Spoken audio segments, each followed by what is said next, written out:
Here we go. Welcome into the Rant with me, Pugs Moran. Every day, round about this time, that's 12 o'clock, 12 p.m. Central Standard Time, the only time that I recognize here. What is the Rant? Well, it's me, a middle-aged, narcissistic man screaming into a camera on a website for about 2 hours each and every day, Monday through Friday. 3 years ago now is when we started this. 3 years we've been doing this. It's been consistent, but we've lacked growth, which is, it's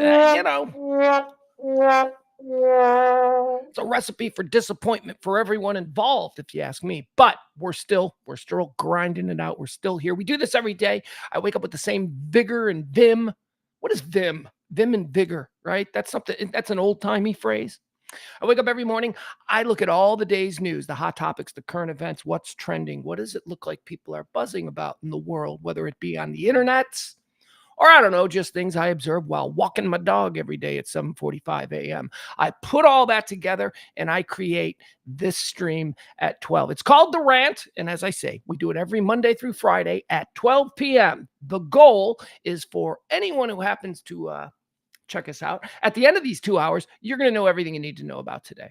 That you're going to be fine. You're going to be all caught up. Nobody's going to like spring anything on you. Hey, did you hear about? You're going to be like, yeah, actually, I did hear about that. 3 years and counting. Thank you to you good folks. Let's say hi to the people in the chat room. We got Jeff here. We got my boy Cam. We got Peter. We've got Jimmy Smells. We got, who else do we got? I always have to make it big. I always get to the, hold on. Where's my chat? Where's my big chat? Who was first in today? I like to say, no Taronda. I haven't seen Taronda in a couple days. Vacation. That's why this particular pledge week is going to absolutely kill this show. We were in a pledge week. That's right. The show runs on your tips, your gratuities, whatever it is. Actually, Venmo and Cash App. That's it. 100%. You just drop a little something. Treat me like I'm your bartender. If you enjoy this kind of talk radio that doesn't entirely rely upon a political partisan prism. The 3 Ps, I say, never said it before. I just said it now, but I said, gives me credibility. It makes me sound like I've said that before, but I haven't. I don't like Democrats and I don't like Republicans. I sure as shit don't like fascists and I sure as shit don't like wackadoo libtards. This show is for everybody else in the middle. This show's for the rest of us normal people who are just like, you know what? Pound for pound, America's still pretty fucking great. And I don't care what you say. And I don't care how that's the whole point of this show. I could go on, but why not just listen to the stream? See, it's a 2-part stream too. It is an actual stream. It is an internet stream. That's how you watch this because radio doesn't allow this kind of talk radio. Oh, sure, I had a radio career, but they don't want to hear from a guy like me who just kind of sits in the common sense middle and tells everybody they're a bunch of jackasses. So we do this stream. And I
have anybody. Now it looks like I'm back. Ugh. Sorry about that, guys. Doesn't happen often. It really doesn't. I mean, on the whole, it doesn't happen often, but what a way to start the show. Jeff says, I'm glad shitty internet is also a 1%er problem. It's not the internet. It's not. My internet's fine. My other computer's fine. The TV is connected to the internet. It's smart TV. It's fine. That was Restream. That was the service that we used. That was the service that we used to bring you this show. All right, very good. What was I getting to? I was getting to the fact that it's Pledge Week, blah, blah, blah. I'll put that up down there. Here, I got a caption made thanking the people who have already started us out. Boom, there you go. There's the Pledge Week. Also, we've got an executive producer today. That's right. Every day on the show, the person who tips the most, they're awarded with the title of executive producer. Today's executive producer is Leslie C. No stranger to that job. She's one of our most consistent executive producers. Thank you, Leslie. Appreciate you. Again, if you're so inclined throughout the show to help us get through another month, we've extended the Pledge Week to Monday, end of show Monday. Oh my God. Whatever. It's 4th of July weekend. I don't care. So as I say, tip me like I'm your bartender, tip me like I'm your Uber driver, whatever it is. If you use this service, help it out. I'm busking current events. I'm a busker. I'm one of those guys who plays guitar on a street corner with the guitar open. And you walk by and you listen for a couple of seconds and you toss a shekel in. That's what I am, except I'm not playing guitar. I don't have talent. What I do is have an outsized ego and a lot of opinion. So I am busking current events. Busking current events hot takes. All right. Thank you so much to Leslie. We appreciate that. Let me tell you about the show. The show is unfolding in a stream of consciousness performance style rant. The show unfolds in 4 quarters. The first quarter is a segment we call Antecedently on This Day. That's where we run through all of the events throughout history that have helped shape our understanding of this day. Quarter 2 is birthdays. People celebrating birthdays. Are they cool?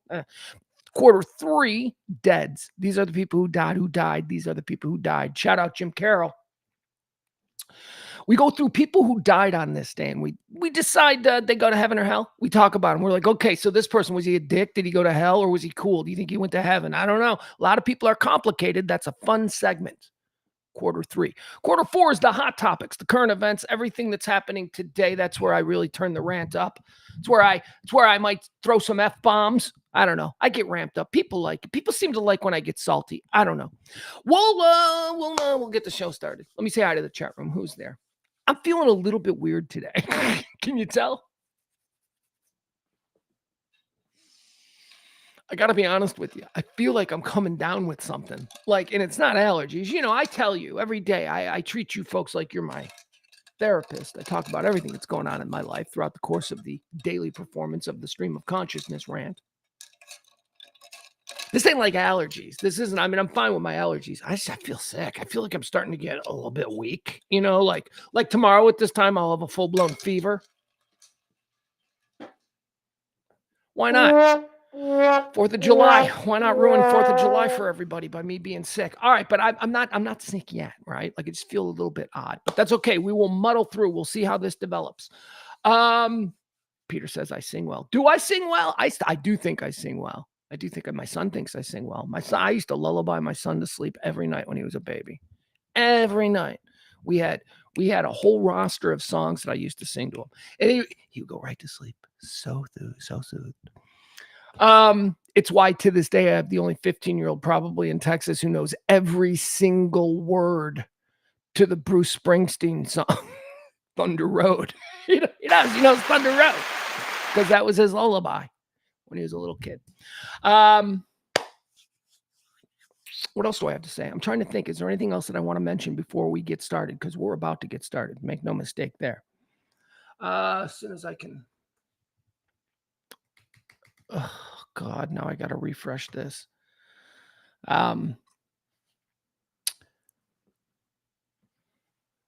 It's the Sahara. Peter says it's the Sahara crud with all the dirt. I don't know what that is. Are you saying that that's maybe why I'm sick? Nah, this feels more like virusy. This feels more like, that kind of a thing. All right, let's get started. It is the rant with me, Pugs Moran, for the second day of July, year of our Lord 2023, July 2nd. And okay, so this is interesting and a bit controversial. July 2nd is the 183rd day of the year. It's the 184th day in leap years. In the Gregorian calendar, there's only 182 days remaining until the end of the year. Okay. Now, also, footnote on today. In common years, today marks the midway point of the year. 182 days both precede and follow it in the calendar. But we know that's bullshit because it's a leap year. And because it was a leap year, yesterday was in fact the midway point. All right, let's go with quarter one. Antecedently on this day. This is where we talk a little bit about history, stuff that happened on this day. Antecedently on this day in the year 1839, 20 miles off the coast of Cuba, 53 kidnapped Africans led by Joseph Cinque. I don't even know if that, you know why? I'll tell you. Anyway, this dude led a mutiny on a slave ship. The slave ship was called the Amistad. Yeah. Like I say, most of my history I know through movies, but I got to be honest about something, okay? Never saw Amistad. Never saw Amistad. It took place on this day in 1839. Never saw Amistad. Never saw 12 Years a Slave. Never saw that. What else didn't I see?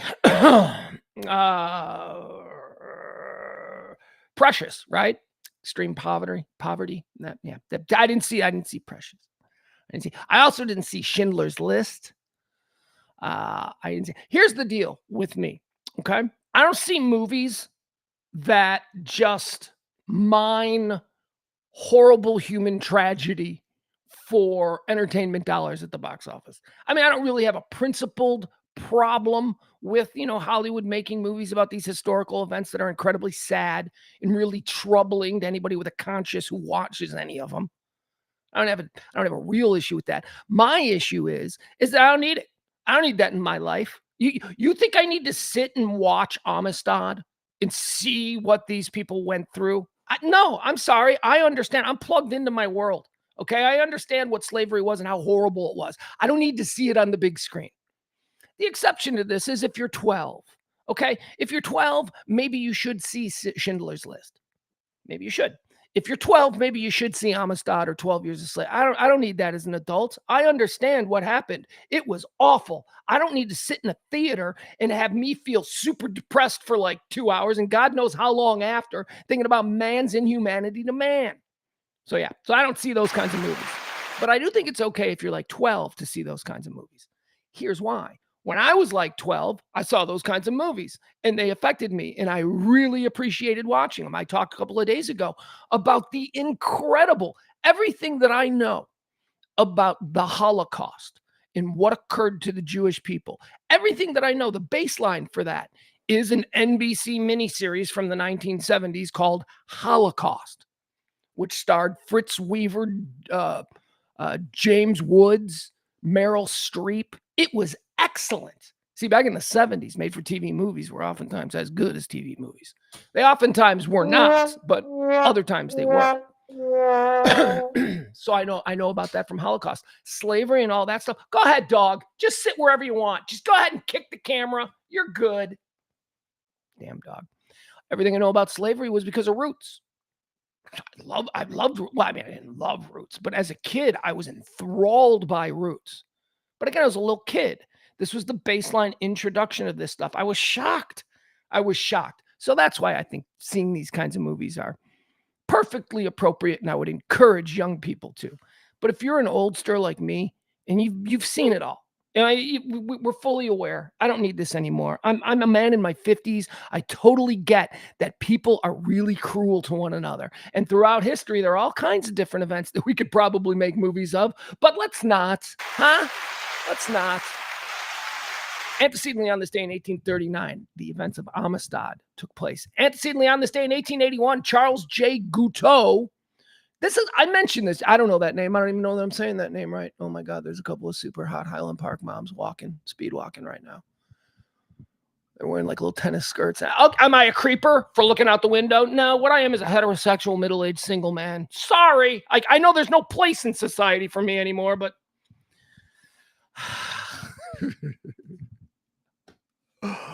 but we will continue. I mentioned this guy, Charles Guiteau, who on this day in 1881 made news by shooting and fatally wounding President James A. Garfield. President of the United States. This guy's a presidential assassin. I never heard of him before. I don't know who he is. If you were to say, name presidents who were assassinated, I'd go, well, Kennedy, Lincoln, and Reagan, of course. And I think they tried to shoot. Then they tried to shoot Ford. A couple. That's it. I would be done. I wouldn't name Garfield. I didn't know Garfield got assassinated. Apparently, he died like months later, but it was from complications of the wound suffered on this day in 1881 at the hands of forgotten U.S. assassin, Charles J. Guiteau. He slow rolled it. I mean, it didn't happen instantly for him, but he did kill him. Charles J. Guiteau shoots and fatally wounds U.S. President James A. Garfield, who will die of complications from his wounds on September the 19th. So he had a couple of months of extreme discomfort and pain, I'm sure, before finally succumbing to the wounds suffered at the hands of Charles J. Guiteau on this day in 1881. On this day in 1921, United States President Warren G. Harding. There's our spare president. He signs the Knox-Portel Resolution, formally ending the war between the United States and Germany. Hey. We won. Maybe not so spare. Maybe not so spare after all. If he's like the guy in the document that ended World War I with Germany. Who else were we fighting in Germany or in World War I? I don't know anything about World War I. I won't even see 1917. Yet the same reasons I told you before. Remember 1917 or 1918, whatever that movie's called? It's so incredible. It really shows you the horrors of combat up close. It really puts you. I'm like, yeah, I don't need that. That's why I never joined the army. I don't need that. I've seen that a lot. I've seen it a lot fictionalized in like army movies that aren't based on real things. So, I don't really, the real thing, nah, I'll pass. Anyway, apparently Warren G. Harding had quite the role in the end of World War I. On this day, antecedently, in the year 1937, Amelia Earhart and navigator Fred Noonan are last heard from over the Pacific Ocean while attempting to make their first equatorial round the world trip. Amelia Earhart disappeared. And isn't this a thing? Okay, so sure you got the whole woman pilot thing. Like, well, and a woman pilot, what do you expect? Her navigator was a dude. She got lost. That's 100% navigation. That's the one thing that Amelia Earhart wasn't in charge of on this trip. And yet, Amelia Earhart, that's why women fly. Antecedently on this day in 1937, Amelia Earhart disappeared. That's another fun thing about that. Like me, probably wouldn't have got it within 10 years. Within 10 years, I would have. Like if someone had said to you this morning, before I just told you that this happened in 1937, someone had said to you, hey, when did Amelia Earhart disappear? I'd have been like, I don't know, 1960? I don't know. It could have been 1925. It could have been 1960. I don't know. 1937. Isn't that interesting? Antecedently on this day in 1962, the very first Walmart opens for business in Rogers, Alabama. Arkansas, Alabama. Same thing. But this was absolutely Arkansas. Walmart. I have an interesting introduction to Walmart. So I grew up in the Midwest. We didn't have Walmart for most of my life growing up, but Walmart did exist and was thriving elsewhere in the country. And the only way, in like 1990, that I, in the suburbs of Chicago, Illinois, would have ever heard Walmart would have been in a movie, would have been referenced in a movie, or there'd have been a Walmart in the background in a movie. And I remember thinking that, Walmart wasn't a real thing. Walmart was one of them movie things that they make up because they can't use what we had in the Chicago area, which was like Venture. We had a store called Venture. And Zayre, before the Targets and Walmarts, we had Venture and Zayre when I was growing up. So Walmart to me, it always seemed like a thing that was made up for movies. Very similarly to Circle K. We didn't have Circle Ks in the Midwest. I didn't know what Circle Ks were. We had white hens. I thought like when you'd see like Bill and Ted, they hung out at a Circle K. I thought the Circle K was just made up movie stuff. I didn't know it was real. All right, so 1990, Walmart's not a thing, but I have seen it referenced. I do know that, like, it's been in movies. Like, hey, we're going to the Walmart or whatever. And then we got one. Then we got a Walmart. And man, I'll tell you, the initial narrative behind people in the area of what Walmart was was hillbilly. Like that. I remember people going, I remember the new Walmart opening and then people being like, ah, the hillbilly store, it's a white trash store, that kind of thing. And then Targets. Then we got Targets right about the same time we got Walmarts. We got Targets. It's got to be the early 90s. And then Target was seen as being a little bit nicer than Walmart. Walmart, happy birthday. They started today. I've only known about you. The first Walmart I went into was probably in the late 90s. I like them. I like Walmart. I love Walmart grocery stores, Walmart corner store. I love Walmart grocery stores. The only place in America that I've ever seen breakfast cereal that is made from Girl Scout cookie Thin Mints. It's the best breakfast cereal. If you ever get a chance, and they only sell it at Walmart, but if you go to Walmart and they got that big green, it looks like a big giant cereal box of Girl Scout cookies. Oh, it's so good. It makes the milk chocolatey at the end, but also like kind of thin minty. So I don't know, it's just good.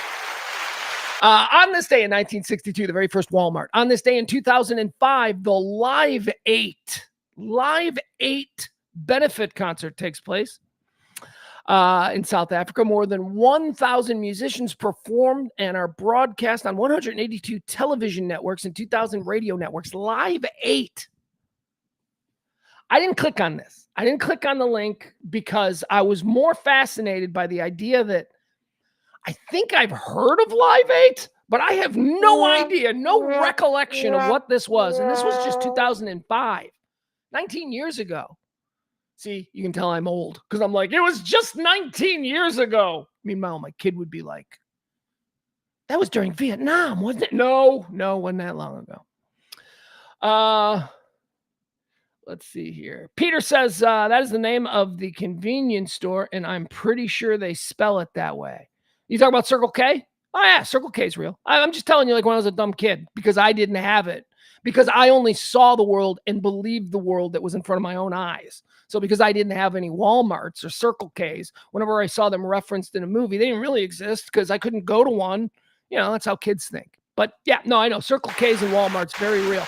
Live 8, not so sure. Not so sure Live 8 was real. Can't remember that. Let me see. Let me click on it. What was this for? What was Live 8 for? Was this where Kanye West said George Bush hates white people or black people? Is that this one? Is that what this is? I don't care. You know what? I don't care. It doesn't matter. I get endlessly bored by what I can no longer remember. It's probably a big thing. It just makes me mad because I'm like, I don't remember that because I'm old. It just reminds me that I'm old. Anyway, we're all getting older, especially these people. So why don't you say? What kind of word is why don't you say? Let's move into the birthdays. They say it's their birthdays. People getting older. Hell, some of them actually not getting older. Most of them dead. A lot of them dead. Not all of them. Not dead on this day, but dead, but celebrating a birthday. Thurgood Marshall, American lawyer and civil rights activist. 32nd Solicitor General of the United States and former Associate Justice of the Supreme Court of the United States. I'm going to say something here about Thurgood Marshall that people may not like. Was he the first black guy on the Supreme Court? Is that him? Here's why I ask. Because I think it's good that I have to ask. I think it's good that I'm like, wait a second, was he? And in the grander scheme, I think when, there are a lot of people who have broken boundaries. Jackie Robinson, of course, right? Jackie Robinson, first black player.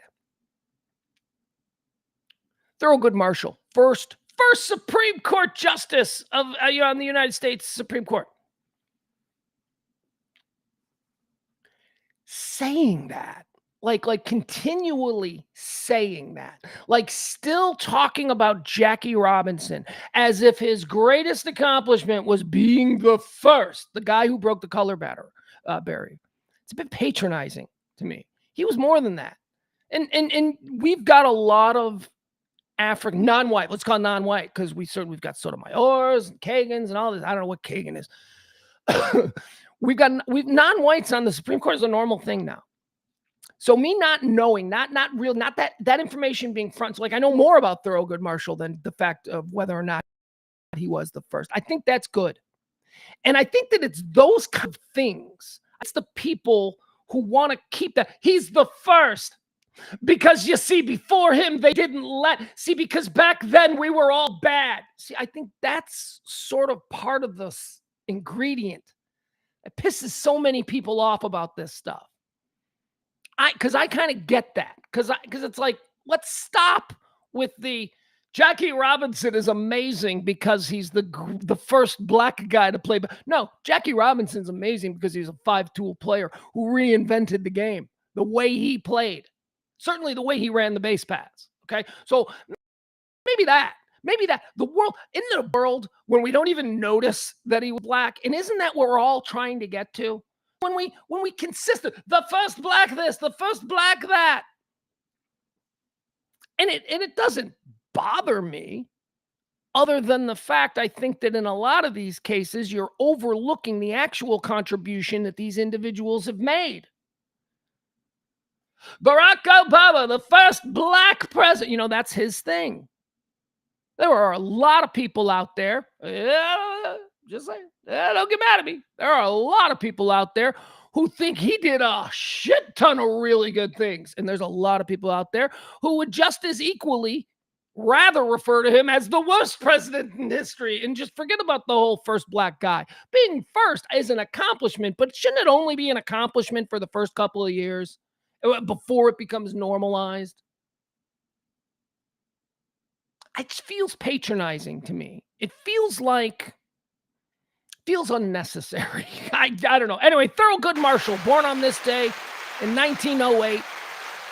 I don't even know if he was the first black Supreme Court justice. I think he might be, but you know what? Just because of his age, I think he might be. That's not the first thing, and I think that we should all evolve past being impressed that he was the first because people were so horrible before that. Let's start acknowledging the good things we're doing. We can still point out the truly bad ones, and there are truly bad people out there. There aren't racists out there. There are total racists out there. My God, you kidding me? But they're stupid, and they should just be marginalized, right? Moving on. Happy birthday to Thurgood Marshall, maybe the first black Supreme Court justice. Born on this day in 1929, here's an evil person, Imelda Marcos, Filipino politician, 10th First Lady of the Philippines. She became famous because once they were driven from office, the Marcoses, they were terrible. They were like dictators down there in the Philippines. I happened to grow up. It's weird. Different parts of the country have different ethnic groups. Like in my neighborhood where I grew up, if you were Asian of any kind, you weren't Chinese, you weren't Japanese, you were Filipino. We had a whole bunch of Filipinos. So my best friends growing up were Filipino. They hated Marcos. I mean, those families, those Filipino families that were here in America, when that whole shit went down and I was like 10 and 12, I remember, they're like, fucking, that's the reason they left. That's the reason they're in America is because of Marcos. And we learned that they'd been accused of all kinds of incredible extravagances and just squandering the wealth, whatever wealth there is in the Philippines. And I imagine there is some because that's been a place people have fought over for years. So there must be something there. But yeah, the wealth of the Philippines just went to their extravagances and their brutal cruelty. But, the Marcoses were a puppet regime set up by the United States government, so we didn't give a shit what they did to the people there. And so we just turned a blind eye to it. It's also part of our history that we have to embrace. We didn't care. We're like, hey, we're going to put this guy in charge because he'll do what we say. He's torturing people. Yeah, what? Speak up. I can't hear you over my golf swing. Marcos was a bad guy. She had like a billion pairs of shoes. That was what we took from. That was the thing to take away. Imelda Marcos was such an extravagant bitch that when they raided her home, they found like a million pairs of shoes. Like every designer shoe that had ever been made for the last 20 years, she had a pair of. So screw you, Imelda Marcos, you awful let them eat cake bitch. Born on this day in 1937, Richard Petty. Richard Petty. The black gambler, I don't know, what is his nickname? Did he have a nickname? I didn't know stock car racing as it was called back when Richard Petty did it. I didn't know NASCAR until I moved to Texas and was forced to suddenly become a NASCAR expert on the NASCAR station. And I'm like, all right, I can fake it. I mean, now I like it. Now I like car racing of all kinds. But growing up, like in the Richard Petty years, we didn't watch that stuff. I watched IndyCar racing and all that. But anyway, Richard Petty, he was great, right? The general, let's call him the general. The old sea snake. Let's call it the track snake. I don't know, what was his nickname. He's very famous, but I'm not all that up on Richard Petty. Except I thought he looked like Billy Martin. I thought Richard Petty and Billy Martin looked very similar. There you go. There's my Richard Petty take. Born on this day in 1937. Born on this day in 1939. Paul Williams. Diminutive Paul Williams. Still no. Yep. Still no. What? Get the fuck out of here. Hold on. I got to click on this. They talk.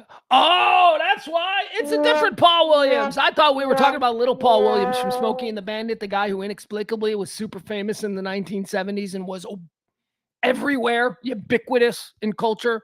Love Boat, Fantasy Island, game shows, The Tonight Show. Paul Williams. Nobody knew what he did. He sang songs. He was tiny. And he did movies. That's not the one we're talking about. We're talking about some other guy. Some other guy who was born on this day named Paul Williams. It also says American singer-songwriter, but not the same guy. He died in 1973. Let's move on. All right. Happy birthday to one of the greats of American comedy over the past 20 years or so. You might even stretch back 20 years. Hell, maybe 30 if you want to go back to the beginning of Seinfeld. It is Larry David's birthday. Oh, Larry David.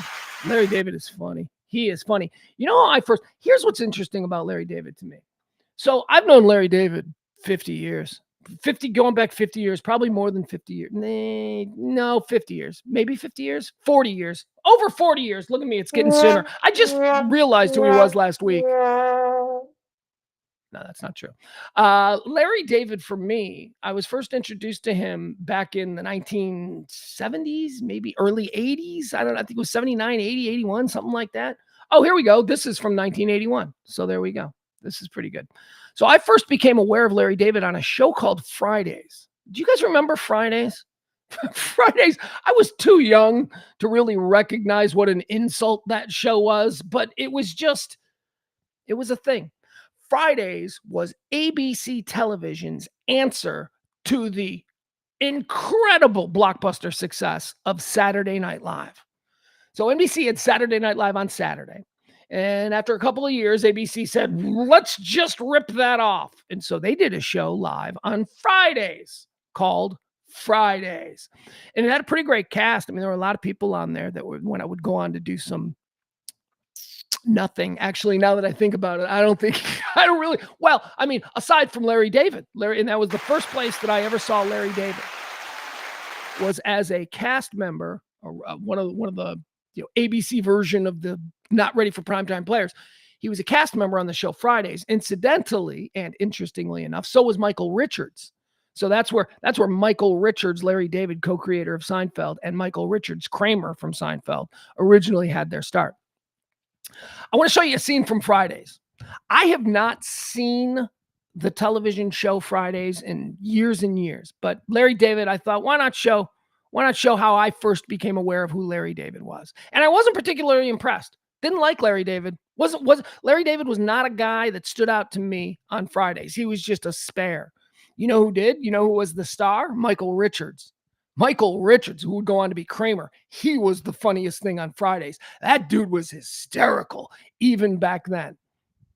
So let me show you a little sketch. This was Larry David back in 1981 on the television show Fridays. And I watched about 30 seconds of this sketch, and I thought, oh, that's a pretty funny concept. That's a good premise. Where will this go? So let's watch it together, okay? This is Larry David from Fridays. It's Larry David, Curb Your Enthusiasm, Seinfeld, all that stuff. It's his birthday today. Let's watch. Here we go.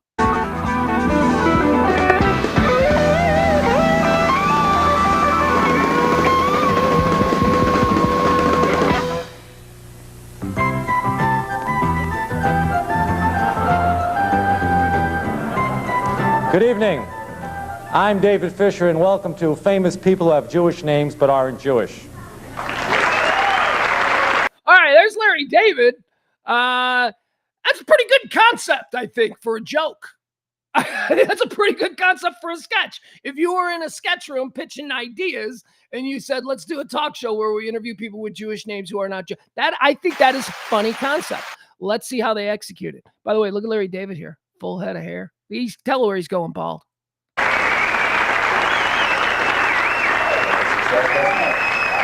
Our guests tonight are Secretary of Defense Caspar Weinberger and Julius Erving, currently a professional basketball player with the Philadelphia 76ers of the NBA. Gentlemen, welcome to the show. Well, thank you, David. Thank you, David. It's good to be here. Okay, Mr. Secretary, I guess I'd like to start out by asking you, and I've always been curious about this, how did you ever wind up with a name like Weinberger? Well, David, it was my father's name. So, did you grow up believing you were Jewish? No, I knew I wasn't Jewish. We went to church every Sunday. I guess a lot of people must have thought you were Jewish, though. No, not too many. Of course, there may have been a few, but I don't think there were too many. Okay, Julius, let me ask you this. When did you first realize that you had a Jewish name? Oh, I guess it was about 2 weeks ago when someone from your staff asked me to be on your show. Would you like to be Jewish? Well, it really doesn't make any difference to me. Well, I did when I was a kid, so that I can get off, from school because of their holidays. Yeah. Jews have a lot of holidays, don't they? Well, They got all those New Year's and that big... All right. That sketch went absolutely nowhere. Good premise. Went absolutely nowhere. All right. Happy birthday, Larry David. That was him from Fridays, where I first became aware of him and wasn't impressed for shit like that. That is a funny concept, though. Executed poorly. Born on this day in 1964, Jose Canseco. There's no reason for me to play that sound effect other than I think that should be played every time you say the name Jose Canseco. Born on this day in 1986, Lindsay Lohan, American actress and singer. God. I once saw, do you remember, I don't know what's going on. Does anybody know what's going on with Lindsay Lohan? What is it? God love her. It's probably, where is she? Where's she at in the universe? Where is she chosen to age poorly? She's somewhere. It's probably in Moscow. Wasn't she like dating some oligarch? I think that's the last thing that I heard, that she was engaged to some Russian oligarch and planning a move to Moscow. I don't know. That was years ago, though. So who knows if that's even still going on. Here's something I remember about Lindsay Lohan. She did a reality show when everything was spiraling for maybe 10, 15 years ago. She did a reality show. It was about her moving back to New York. She moved into a nice apartment there in, I don't know, Greenwich Village or wherever it was. She had an apartment, and the reality TV cameras were just filming the chaos of her life, which I tell you was filled with absolutely nothing of significance and just total bullshit. Like, fights because she wants to go shopping at this store at the same time that friends wants to have lunch at Le Cirque. Those were the big problems she was facing. God, she was a train wreck. And she was obviously up on something at all times. And here's how I knew that. And this is the disgusting thing. I don't know. This is just so gross to me. I grew up in a house with people who smoked. And it's so gross. When you don't smoke and you're just around people who smoke all the time, is so gross. God, the 70s and 80s were sick. Lindsay Lohan, in her apartment, she probably had like 5 different rooms, and she was moving between rooms. She was like spinning. I don't know what was going on with her. She's probably doing a little coke off camera, but she was spinning, and she was going from room to room. And every single room she was in had an ashtray with a lit cigarette in it. Ew, that's so gross. Like rooms she would walk into, she would stand there and then just grab a cigarette that was already lit and start smoking it, put it down, and then go into the next room. It was the sickest. Ugh. Lindsay Lohan is gross. She is gross. All right. Also, born on this day. Here's another birthday. Born on this day in the year. Here, let me show you. I'll show you. Yeah, that's what we'll do with this one. This is a birthday that comes with a picture. Really? We don't need to do this much work for this. There it is. Okay. Born on this day. one of the hottest actresses, and I mean that in two ways. I mean that in actual hotness and, of course, box office bankability. Ladies and gentlemen, happy birthday, Margot Robbie. Born on this day in 1990. The great Margot Robbie. Look at her, she's gorgeous. I wish I had a bigger, it should have been a bigger picture. Here's the thing. That ain't Margot Robbie. That's Jamie Presley. But you just looked at that very briefly and you went, oh, that's Margot Robbie. Margot Robbie and Jamie Presley, nothing epitomizes my entire Hollywood clone factory theory quite like these two gals. They're the exact same person. Margot, if you look at Margot Robbie and Jamie Presley side by side here, look, I'll give you an example. There's like millions of these side by sides online. When I see them side by side, I can't tell. I can't immediately go, oh, that's Margot Robbie. And I have to look at them and go, oh, now I see. Oh, yeah, that one. There you go. Look at these two. It's Margot Robbie's birthday. Which one is she? Which one is Margot Robbie? And which one is Jamie Presley? You tell me. That's not all. You can choose from more. Boom, look at those two. All right, that one's kind of more obvious because Jamie Presley looks older there on the left. Look at those two right there. Who I don't know who's who. Well, the eyes, now that you see it like that, Jamie Presley, okay, never mind. This is over. I've now honed in on the difference. I'm just going to look to the eyes. The eyes are always, Jamie Presley has more alluring eyes. Look at them right there. Wait, I can't tell which one has the more alluring. I'm fucked again. All right. So obviously, I think the one on the left is going to be Margot Robbie. But Margot Robbie is now doing the eye thing just like Jamie Presley, and I'm screwed. Oh, well, there you go. Happy birthday, Margot Robbie. I have no doubt that Jamie Presley could have played Barbie exactly like you. Margot Robbie, born on this day in 1990. America's hottest actress right now? Possibly, maybe. Let's do some deads, folks. Let's move on to the next segment of the show. We call this the Deads. This is where we talk about people who have died, people who have passed away on this day. We open up their life's resume, and we decide whether or not they went to heaven or hell. Should we do it? Let's do it. Dead on this day in 1961, Ernest Hemingway. Don't have to say anything more about that. Ernest Hemingway is going to hell. Ernest Hemingway was not a good person. Ernest Hemingway was an incredibly talented man, one of the great writers in the history of pen to paper, I say, without question. He's of Shakespeare caliber. There is Shakespeare, there is Hemingway. He was a dick. He was mean. He was cruel. He probably killed people. Hemingway going to hell. Born on this day, or dead on this day in 1961. Dead on this day in 1973. All right, we got another one we could show here. Let's see. Hold on. I did this earlier today with my son on this woman's birthday. It's this woman. She died on this day. Here we go. Okay. We'll do this. All right. Dead on this day in the year 1973. Dead on this day in the year 1973. Betty Grable. Betty Grable. There she is. Who is Betty Grable? She's a big-time actress. She's a big-time actress like back in when she was born. She was born 16, 26, 36. She was a big actress around World War II times. Like, sex symbol, like so sexy that she was like the pinup girl that all the military men overseas fighting, in Japan or, in that area and fighting Germany. They all had her picture hanging up there in their bunks in the submarines and, all that stuff. She was painted on the sides of warplanes. She was even painted on bombs that were dropped over Germany. Betty Grable, the men loved her. Was she hot? That is the question. Was she hot? By today's standards. I played this game with my 15-year-old heterosexual son. At least he claims to be. I don't have a problem either way. I just want to be happy. I asked him today. We opened this up and I said, okay, this chick, is she hot? And here's what he said. I will tell you his answers as we scrolled through the pictures. Okay. This one, meh, was his response. This one, no way. That one, doable. That one, pretty. That one, nope. That one, nope. That one, yep. That one, and I think we stopped at this one. Yeah, no, we didn't see that one. But that's how he felt. And you know what it came down to? A 15-year-old in 2024, no matter how beautiful the face of a woman from the 1930s is, that 15-year-old of today's generation cannot get past the hair. The hair, he kept saying that hair is really bad. That hair is bad.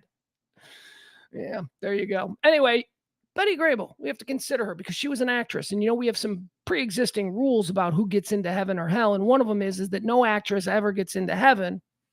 She's already, from the start, if you were an actress, and that's why we're talking about you, you're already on your way to hell. If there was anything else in your life that might pull you out of that direction, fine, I'm willing to listen. But short of that, if you're an actress, you go to hell. Betty Grable's an actress, she should go to hell. But as I said, do you know what an inspiration she was for so many American GIs? She really was somebody that they kind of held on to as the embodiment of what they were fighting for. So because of that, Betty Grable, she gets to stay. Actually, aren't there some cool Betty Grable? I think there's some Betty Grable planes, they used to call them. Grable planes. Here, let's see. I didn't pull up any pictures for them, so never mind. You can find them on your own. Whole bunch of really cool World War II planes painted with Betty Grable on the side of it. And one of them that I saw, she's like holding a bomb. She's like dangling it, like pretty cool. Anyway, dead on this day in 1993. How about this guy, Fred Gwynne? Fred Gwynne, he's an actor. I do not have the same rule for actors as I do for actresses because I've never dated an actor. So I don't believe that all actors are insane and therefore doomed to burn forever in hell as I do actresses. I've dated actresses. Oh God, had that conversation with my son last night too about actresses. Anyway, point is, I've had it with you. They're crazy. They're nuts. They're all self-centered. They'll use any kind of moment that you share together as an exercise in how to find their emotional depth. Yeah, it's insane. It drives you nuts. Everything. Talk about being over dramatic. Ugh. Oh. You people dating or married to like dental hygienists, you're probably like, they're so over dramatic. Yeah, well, imagine if she was classically trained. Oh. I'm putting Fred Gwynne in heaven though, because he was Herman Munster. And as a little kid, dude, I'm telling you, when I was like 5, I want to meet Evel Knievel. I want to meet Herman Munster. That's it. Dead on this day in 1999, Mario Puzo. He was a writer. Mario Puzo wrote The Godfather very famously. But I'm drilling down on who Mario Puzo was before The Godfather, because I don't know if you've ever seen, there was a miniseries a couple of years back now. It was called The Offer. I think it was on Paramount. It's exceptional. The Offer is the story of how The Godfather got made. It's exceptional. It's really good. It's like, and the big stars are in it too. Like the guy who stars in it is the dude who was in Top Gun. I don't know. We'll call him the new Goose or the new Top Gun. I don't know, whatever his name is. I can't think of his name. Funny, I can think of that Glenn Powell's name, but I can't think of the guy who was the star of The Offer who then starred in Top Gun. Top Gun 2, I mean. Anyway, moving on. Mario Puzo was depicted in that television miniseries, The Offer, as a guy who was just in a bad marriage, who lived in a tenement in Little Italy, who wrote this book, and the book was, starting to take off, and so life was starting to get good. I don't know, it was just funny. It was funny the way the Hollywood came to Mario Puzo, the way that was depicted in The Offer, because he still hadn't, cashed in on the riches of the Godfather book, and he was struggling, and he was like, yeah, you want to make a movie? How much are you going to pay me for it? I just want the money. And his wife is yelling at him while she's stirring spaghetti. It's pretty funny. Mario Puzo, I'm putting him in heaven. Only because of the way the character was portrayed in that miniseries. I liked him. I liked Mario Puzo. He was like, okay, all this, I've been writing books for like 40 years and nobody's given a shit until now. And now all of a sudden you guys like this story, so pay me. Thought that was fun. Dead on this day, we're putting him in heaven. Mario Puzo, author of The Godfather. Dead on this day in 2019, Lee Iacocca. No, he's a businessman. He's a business. I'm Lee Iacocca. Trust me with your money. Whatever. I don't even know if he was a good businessman. Doesn't matter. He represents everything that I thought was evil in the 1980s and was proven correct in the years that follow. Lee Iacocca is a piece of shit and he deserves to burn in hell. Probably is. How you guys doing? How's the rant going?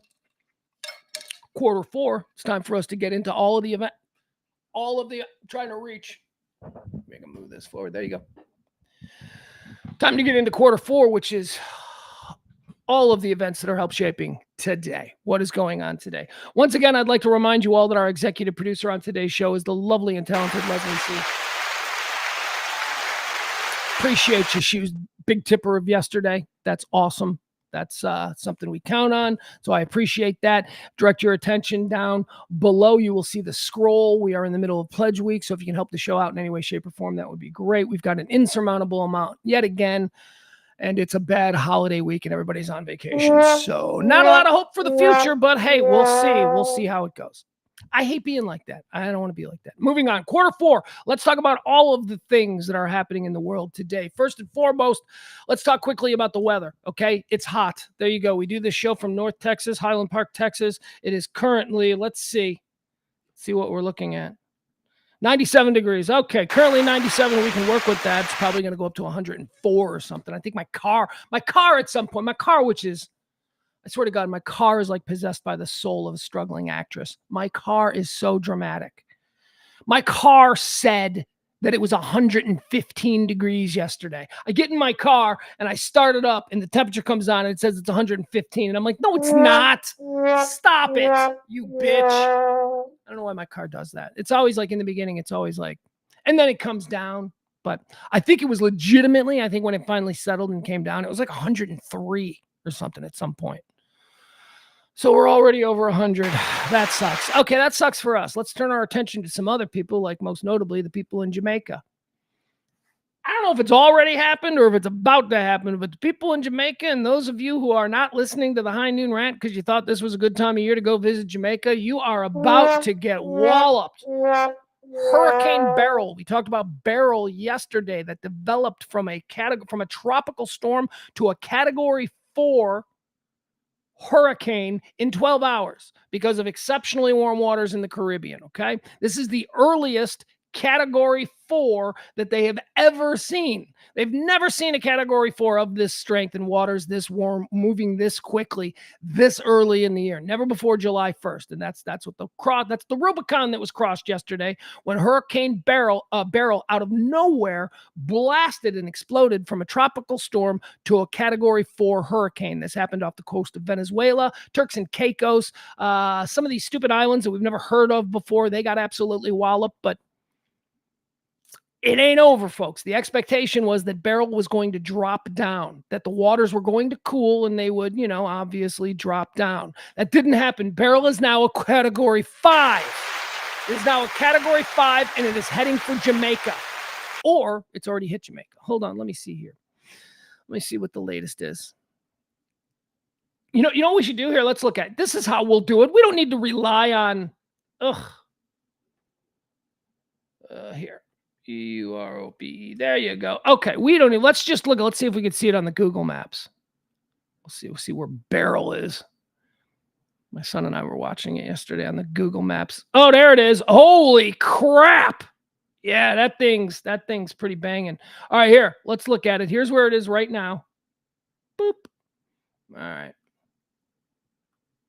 All right. So here we go. So that's the map, right? That's what we're looking at. This is Beryl. See Puerto Rico? Look at that huge, giant cloud here. This thing is massive. That thing is going to engulf the entirety of Cuba. I think it's currently engulfing all of Jamaica. Oh, see, and now it disappears. All right, so it's right here. Jamaica is right here. Okay, so it's about to hit Jamaica. Looks like it's above because... Oh, no, stop it. Stop it, you finicky bitch. All right, so here, this is the part of the world we're looking at. So it's right here. It is right here. It is crushing. It is a Category 5. It is heading for Jamaica. Let's pull out again so we can... Boom, there it is. All right, so there it is. Anyway, Hurricane Beryl is literally barreling towards Jamaica. It looks like it's over Cuba. I don't know why we're not talking about that. We don't care about those people? Is that what it is? Screw the Cubans. They just had a bunch of Russian subs in their port last week. I concur. Screw them. That's how they want to play it. We don't care. We're worried about Jamaica. I'm worried about Jamaica and the handful of potential High Noon Rant listeners that might be vacationing there, which means none. All right, here we go. But don't you worry. I was complaining about the heat here in Texas, which, by the way, yesterday, very proud to say this, 3 three shower day. Yesterday was a 3-shower day. A shower was taken after every dog walk. And it was only 3 dog walks yesterday because stop it. Stop being stupid. Look, I know when I take my dog out, like a good 80% of the time that we're out there, she's not even interested in going to the bathroom. She's just outside. She's just like, all right, here I am, smelling things. That's her thing. So when it's like this, when it's this hot, it's like rain rules. These are rain rules, basically. You get shorter walks. I'm an old man. I can't be out 105. It's so hot here in the Texas sun. I mean, I'm not that old. Don't get me wrong. I'm perfectly capable. But I use it as an excuse not to give her good walks. But after every walk yesterday, I had to take a shower. It's just so gross. You do really appreciate air conditioning, though, because when you come in from that and you open the door, you're like, well, there is no question that the air conditioning is working here. This is it. It's definitely working. Knock wood.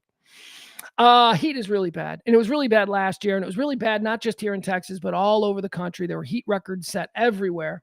And have no fear, our president is on it. That's right. That is what this administration is completely focused on addressing and now proposing rules for workplaces to address hot employees. Rules. They're always good with the rules. More rules. More rules.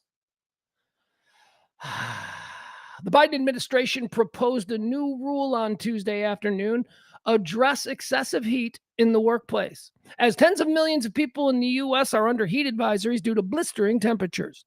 If finalized, the measure would protect an estimated 36 million U.S. workers.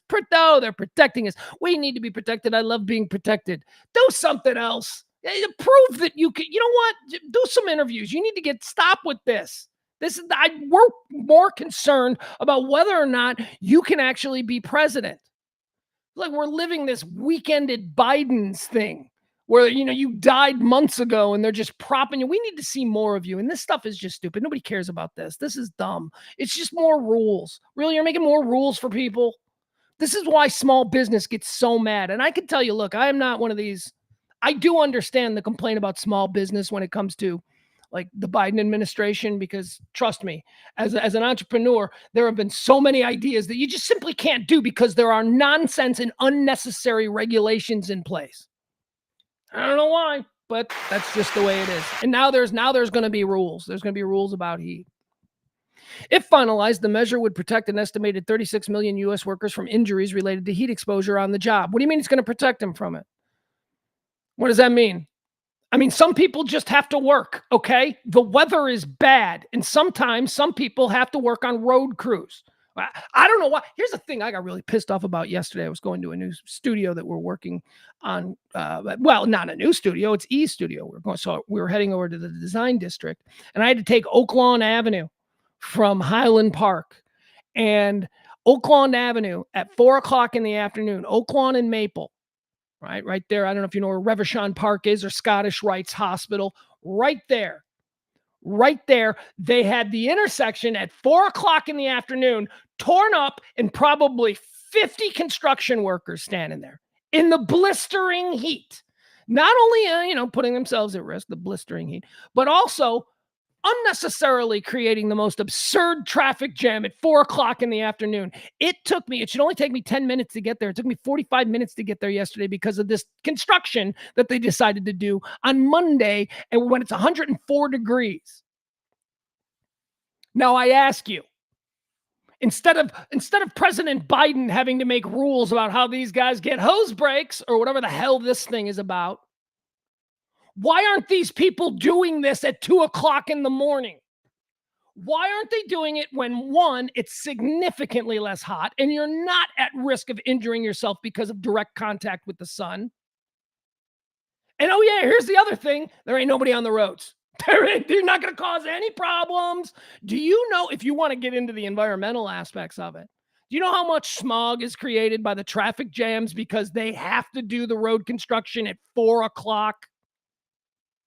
So, of course, it is obvious the road crew should do all of this stuff in the middle of the night instead of ruining, which is an incredibly congested part of town, even further with this road construction tearing up Maple at Oak Lawn at 4 o'clock on a Monday. They're doing it. They're doing it at 4 o'clock in the afternoon, not 4 o'clock in the morning. Now, why don't they do that? All right. They don't do that because it costs more. Because it costs more to pay these guys time and a half when they have to work in the middle of the night. So the choice is by the owners, well, our bottom line is being affected, and it certainly would be better for the community at large if these guys worked at 2 in the morning. But you know what? I like my third yacht. So these motherfuckers are out there at 4 o'clock ruining our day, putting their health at risk. And what does our president do to address this? Does he put pressure on the businesses that actually have these people out there doing this kind of garbage when they don't need to be? No, he just makes more rules. Fucking feckless. Every politician is feckless. At least they have been in the last 20 years of my life. Big promises and then just stupid compromises that serve absolutely nobody. Well, no, it does serve people. It serves people who are already pissed off and looking for fuel. Okay, so Biden's making more rules about the heat. Okay, good. How about pressuring America's major construction companies to actually put these guys on the night shift? Well, that's too expensive. Too expensive. It's going to cost us more. Time and a half. Can't pay time and a half to these guys. Are you kidding me? Fuck you and your commute home. And fuck him and his heat stroke. Other big news, Rudy Giuliani. Well, here's some bad news for the other side. This guy's a clown too. Rudy Giuliani, disbarred as a lawyer. What a clown.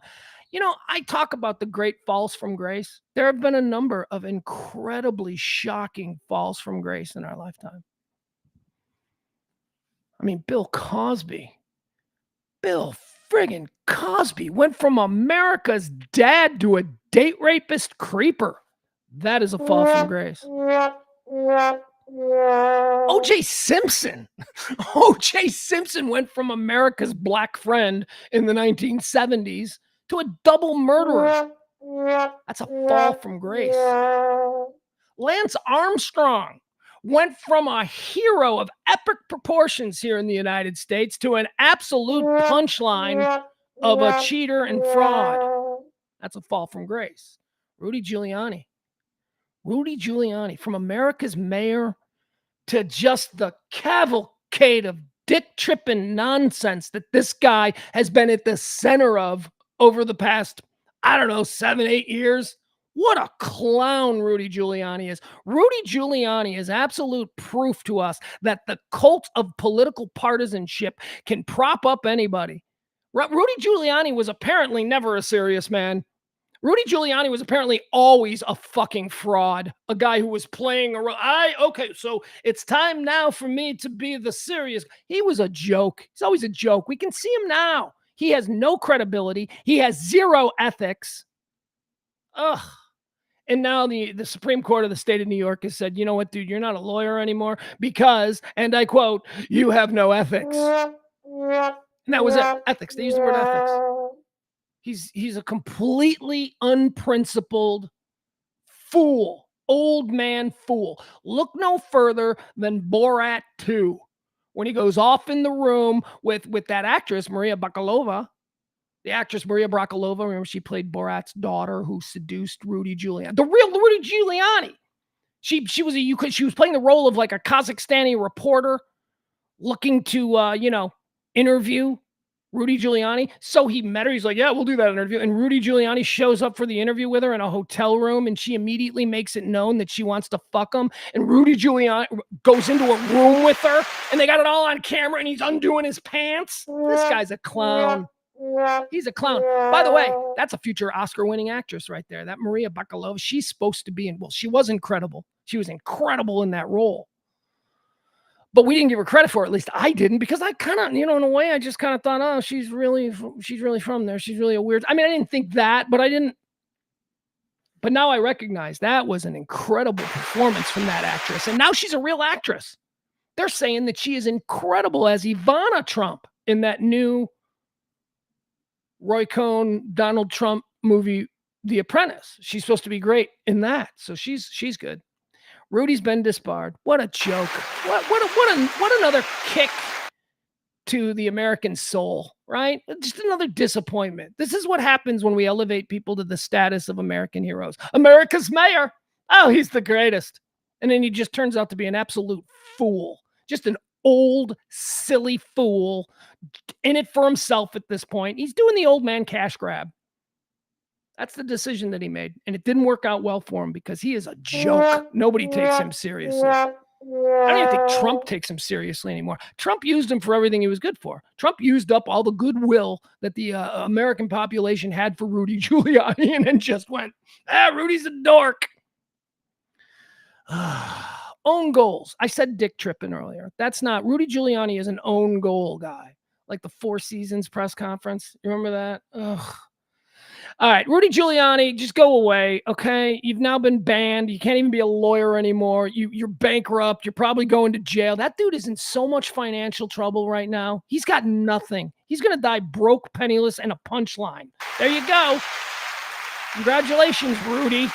Rudy Giuliani, fall from grace. One of them epic American falls from grace. All right, now back to making fun of, Biden. We like to go both ways here. So okay. So after the debate, this is what's so duplicitous about politics in general. I mean, this isn't specific to the Dems. But they are super duplicitous. So after the debate, actually not even after the debate, about halfway through the debate, there started to be Democratic operatives who seemed to be pushing the story of Biden's cold. Biden had a cold. Oh yeah. They never said anything about Biden having a cold before, which they most certainly would have. They would have said, and the president woke up this morning with a little bit of a cold, but that's not going to keep Joe down. That's how they would have floated it to prepare us. They didn't do that. They waited till about a half second. No, actually, I think it was like in the first 15, 20 minutes was when this first started showing up. At least that's what it was reported on CNN. So they waited about 15 minutes in, and then all of a sudden you're starting to see tweets. He's doing well for a guy who couldn't get out of bed with a cold this morning. It was like the excuses, like immediately started from the duplicitous Democratic operatives. Nonsense, bunch of bullshit peddlers. And then they abandoned that because it just became such a cavalcade. It's just shit show.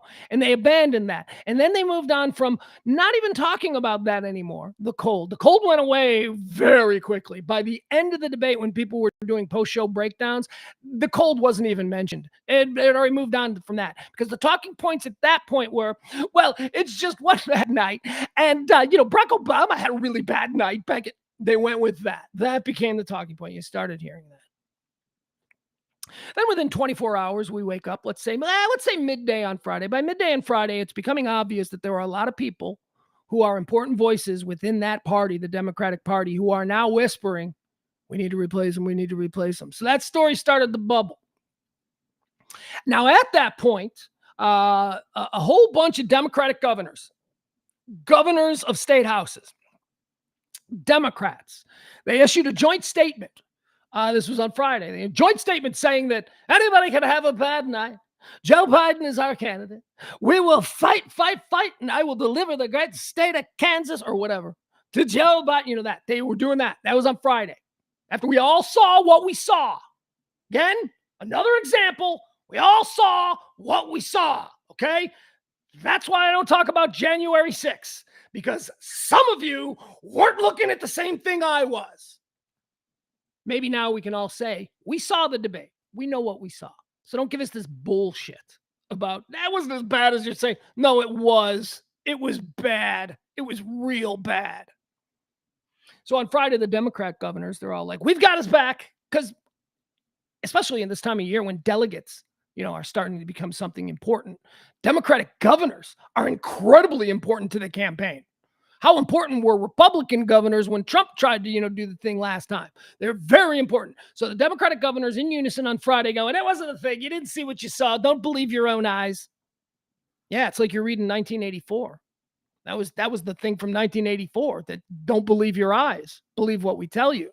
And that's what the Dem governors did on Friday. Well, today it's a little different. The same group of Democratic governors have requested an emergency meeting with President Biden in the Oval Office. And in other words, that's a we need to talk. We need to talk. So we'll see where that goes. That's big. That is big. Very same Democratic governors who had all the support for him. Now they want to get together and have a private talk with Joe. You know why? Because it's been 72. Well, 72 has been more than that. It's been 4 days now. It's been 4 days since they came out with the, you didn't see what you saw, and the great state of Michigan is going to deliver, that whole thing. It's been 4 days from that. And you know what has happened to those governors in those states in those 4 days? They've taken nothing but shit from people like me who are going, fuck you. This isn't an Orwell novel. We know what we saw. And so now these governors are like, yeah, we can't say that anymore. We need to talk to this guy. We need to tell him. Anyway, that's happening. In other news, boy, there's a lot of I don't do politics here. I mean, I just give opinions on the world, and I don't think they follow any particular partisan ideology. But it does seem like we're doing a whole lot of politically tinged stuff today. Here's one. This lady. This is another lady. You guys, what the fuck? I don't know how this happens. Okay, so I always call this woman Putin's spy in Congress. Putin has a spy in Congress, people. I know you don't give a fuck, and you're like, nah, that ain't true. She's just a Russian immigrant who's a good person. Fuck you. She's a spy. She's an idiot. She's a troublemaker. She's here to cause dissent among the ranks, and she has done a marvelous job of it, curiously kept out of the spotlight by the greater right-wing media. I don't know why the right-wing media doesn't put her on Fox News, because they know that more people than just me are going to look at her and go, oh, I see what's going on here. Oh, I see. She was educated by Putin and then immigrated to the United States to attend grad school at Purdue. And now she was a United States congresswoman from rural Indiana, because with her thick Ukrainian accent, she was able to convince a bunch of farmers that she had their best interest. Anyway, her name, she is a Republican congresswoman. Of course she is. She's from Indiana, somewhere rural in Indiana. Her name is Victoria Spartz. I've been watching this lady for years. She is so obviously a fucking mole. Anyway, Victoria Spartz. To me, anyway. But what do I know? I'm not connected to any news. Why is she making news now? She's making news. Oh, by the way, you just look at her legislative history. It's like every bad, bullshit, patronizing nonsense thing she's been right at the forefront of. She's a disruptor. She is sent here, educated by Putin. There's a whole bunch of these people. Have you never seen The Americans? Have you never seen that show? Have you ever read, what was that guy? What was that book? Oh, there was a book written by the guy that inspired The Americans TV series. This happens for years. Russians have been coming here and living among us. They're not sleepers like the Cylons on Battlestar Galactica. No, they know their job is to assimilate for 20 years and then maybe run for local office and just chaos. Just create chaos. That's what this nutbag Victoria Spartz did. Anyway, she's not smart enough to know that she can't bring a .38 caliber revolver through an airport, so she got arrested yesterday. Representative Victoria Spartz has been given a court summons after authorities at Dulles International Airport say they found a handgun during a security screening. Let's see, what did she have? She brought a .38 caliber firearm in her carry-on bag. That's just sloppy gun ownership. What's the excuse here? Look, the only excuse that she has on her side is that I should be able to do this. I should be able to bring a gun on an airport. That's the only excuse she has. Because as a responsible gun owner, what comes next is, are you not keeping track of your guns? What do you mean you didn't know it was there? How do you not know where your guns are? So, she's in a bad spot. Gun wasn't loaded, though. She just didn't know it was in there. Ugh. Take better care of your guns, people. As a Second Amendment advocate, and I will fight for the right to bear arms, as I think it is a crucial and integral part of the American spirit. That's who I am. And I'm the victim of gun violence. I'm a victim of gun violence whose life was changed forever, but at least I have a common sense approach to all this shit. But I must demand that for all of you fucked up gun fetishists out there, take better care of your shit. All right? Take better care of your shit.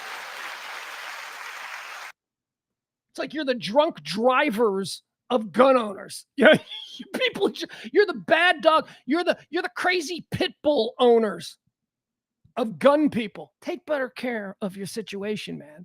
All right? Nobody's saying, I don't want to take them away from you. I want you to be able to get whatever you can. Take better fucking care. Like, know where it is in your carry-on bag, you stupid Putin mole. Anyway, I do not understand how a woman like her gets elected from rural Indiana, but I guess it's one of them small congressional districts where she only had to fool about 40,000 people, and now she's a congresswoman because she won the majority. You can do that. You can do that. What else do we have here? Pat Tillman's mom. You remember Pat Tillman? Pat Tillman, man. Now that's a dude. That's a dude. He's another guy who certain special interests have decided over the years that, you know what? We're going to start making Pat Tillman out to be a bad guy. Fuck you. You're a bad guy. Shut your mouth. Pat Tillman was, of course, the NFL football player. He was he a safety? Was he a safety? Because I don't want to call him a corner. I don't think there have been white corners in the NFL in years. I think he was a safety. I don't know. Pat Tillman played for the Arizona Cardinals after the 9/11. He felt so compelled by patriotism and his duty as an American who has benefited from this great country of ours. He felt compelled to ditch his NFL career and go join the Rangers or whatever the fuck it was. He became like some badass. He was killed. He was killed by friendly fire. It was an accident. Things happen. War is hell. Nobody, they weren't like, let's kill. No, it was whatever. But they covered it up, and his whole death became a whole gross manipulation of the American emotion. And that's what it was. It was his death was, he was killed being a brave soldier charging into a nest of Taliban with no regard for his own safety. He just believed in the American. He had the spirit of the eagle. It was that bullshit. That was the bullshit. And then the family is like, we don't think that's what happened. And the family's like, we want to know what really happened. And it turns out that no, that's not what happened. He was killed on a hillside in Afghanistan while another company was bombing. Yeah, bombs were dropping. They missed the coordinates or whatever. And then there's all kinds of stories. Look, we can get into this. There's all kinds. He shot him in the head. There's all kinds of stories. I don't want to get into it. I don't give a shit because what Pat Flat, oh God, that's a dude I used to, that's another military guy who I had high regard for. Pat Tillman. Because what Pat Tillman did deserves our respect. And it shouldn't be clouded because of politics, which I think has sort of corroded his image. He's a fucking hero, man. We got to have our heroes. Stop tearing down our heroes. So what's going on with him? Well, ESPN has an award at their ESPY to sportsman of good character, sportsman of honor, the most honorable out there. Did I lose the connection? Tell me if we still got a connection. Please do. I'll wait.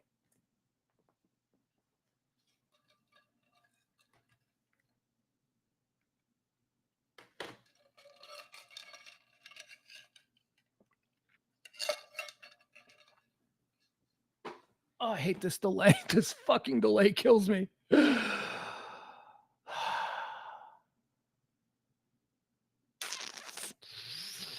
So still no response. All right, I don't know if we're on. I'm probably going to have to reboot this thing. I don't know what's going on with the restream today, but it's definitely restream because we're not having a problem with my other computers.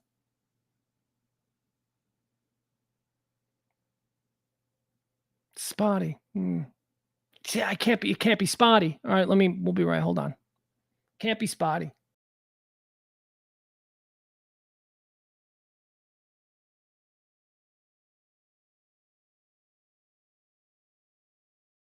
All right. Hopefully. Hi, Frank. Thank you, Frank. Thank you, Al. Appreciate you.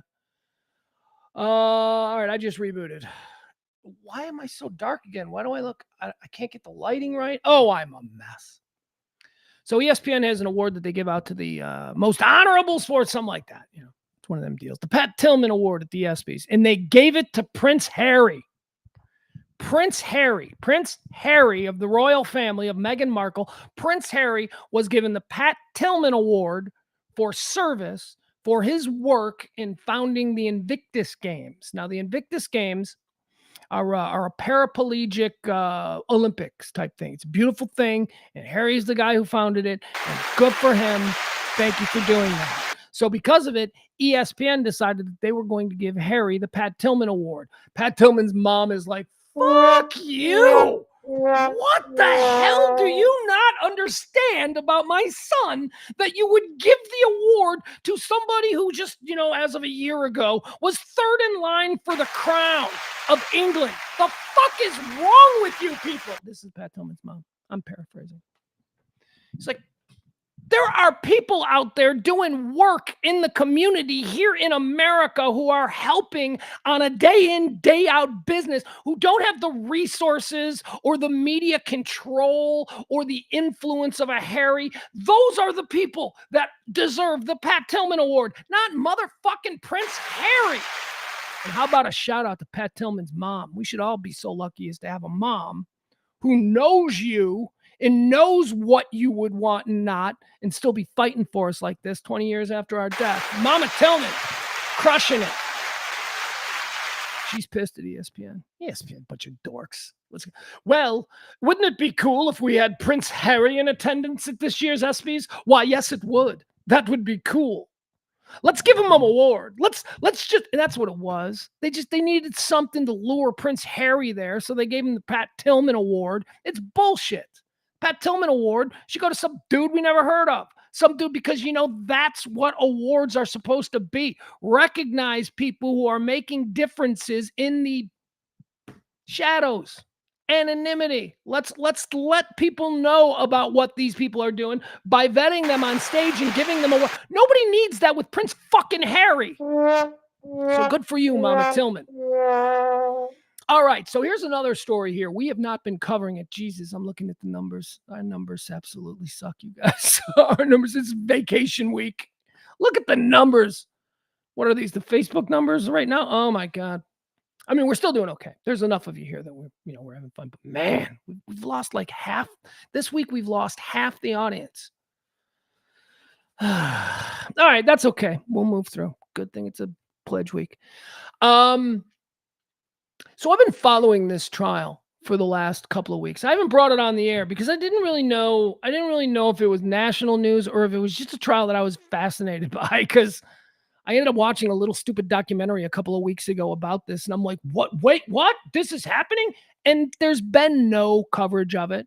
It's the kind of news story that, if Nancy Grace was still on the air, maybe we'd have nightly updates.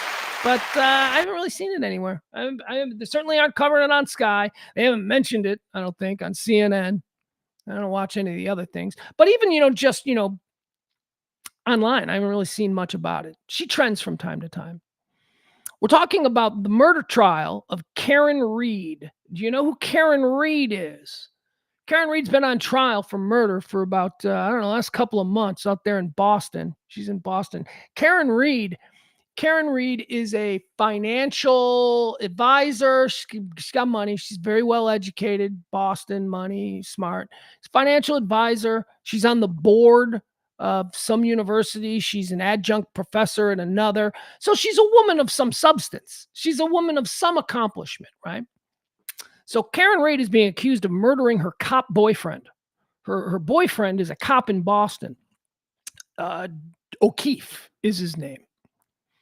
Jimmy O'Keefe, I don't know. We'll get into it. O'Keefe is the boyfriend. So here's what happened. So a couple of years ago, they were out, they were drinking. He's a cop. She's, honestly slumming. I don't know why she's with a cop, right? This cop is like, my girlfriend is rich, man. Anyway, whatever. She's with this cop. And they're in a relationship, and they're in a known relationship. People, they've been together for a while. And so all the friends of him, because she hangs out with all his friends, because that's how it works when you're a cop. You think he's going to hang out with all of her financial buddies in Boston? No. Anyway, point is, she's out at a bar in the town of Camden, Massachusetts, with her boyfriend on a Friday, Saturday night in the winter. It's snowing outside. They're drinking, they're partying, they're with a group of other friends. And at some point during the night, one of those other friends says, hey, let's go back to my house. Let's leave this bar. Let's go back to my house. My son is throwing a party. It's his birthday. So it was his son Brian's birthday party. His son Brian is probably in his 20s or something. So there's a whole house of people and they're partying. And dad is out at the bar. Dad's out at the bar. And I can understand that.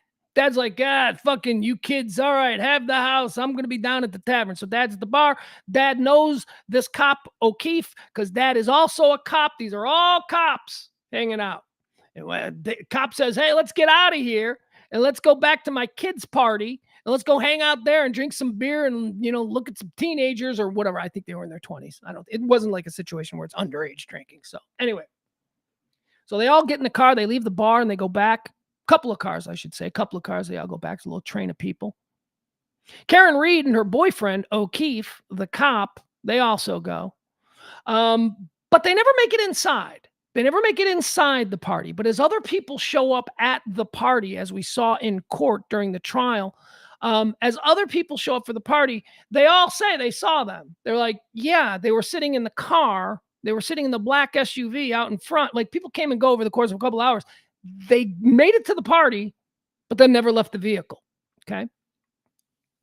Now, Karen Reed, her story is that they had gone out with his friends at a bar. They're drinking. And suddenly one of the friends goes, hey, I live around the corner. My kid's having a party. Let's go crash their party. Let's be the old people who crash the party or whatever. Fun. And she says she didn't want to go, but it wasn't a problem between her and her boyfriend cop. She didn't want to go to the party, but he did because this guy who would invite him was a more important cop. That whole thing. I gotta go. He invited me back to his house. So she says she didn't want to go. She dropped him off at the party. She went home. She woke up in the morning. He wasn't there. She started to panic. She called some people. She's like, where is he? I didn't find. He didn't come home last night. They wrestle up a little female posse of all the girls and the wives and all that. And they go around. It's like 7 o'clock in the morning. They go back to the house where she dropped him off. They found him. They found O'Keefe lying dead in the snow. Don't know why I did that. Well, I guess because it's an accomplishment to find him, but dead in the snow, not good. Police show up. They do an investigation. A couple days later, Karen Reed is arrested. She's arrested. The girlfriend is arrested. The police theory is that they got into a fight about her not wanting to go to his cop buddy's party, and she dropped him off. And as she was dropping him off, she intentionally ran him over and struck him with her vehicle, causing him to lose consciousness, fall in the ditch, and die in the front yard of hypothermia and head injuries, brain bleeds. So she gets taken in. She's in jail. She's like, I didn't do anything. She's like, we had a fight. She says, I'm going home. He gets out of my car and I go home. I didn't do anything. Now, as I told you, the people whose house this party was, they're all cops. They're all cops, and they're all incredibly well connected in this town of Camden. In fact, the person whose house it is one of the most powerful people in the town. This all has to do also with the Mark Wahlberg produced TV show, Boston's Finest. From a few years ago, there was a reality show with a bunch of... These are all them. This party was all these cops that, if you watched reality show 10 years ago, these were them. These were people that were like cops who were reality TV stars from the show. Anyway. So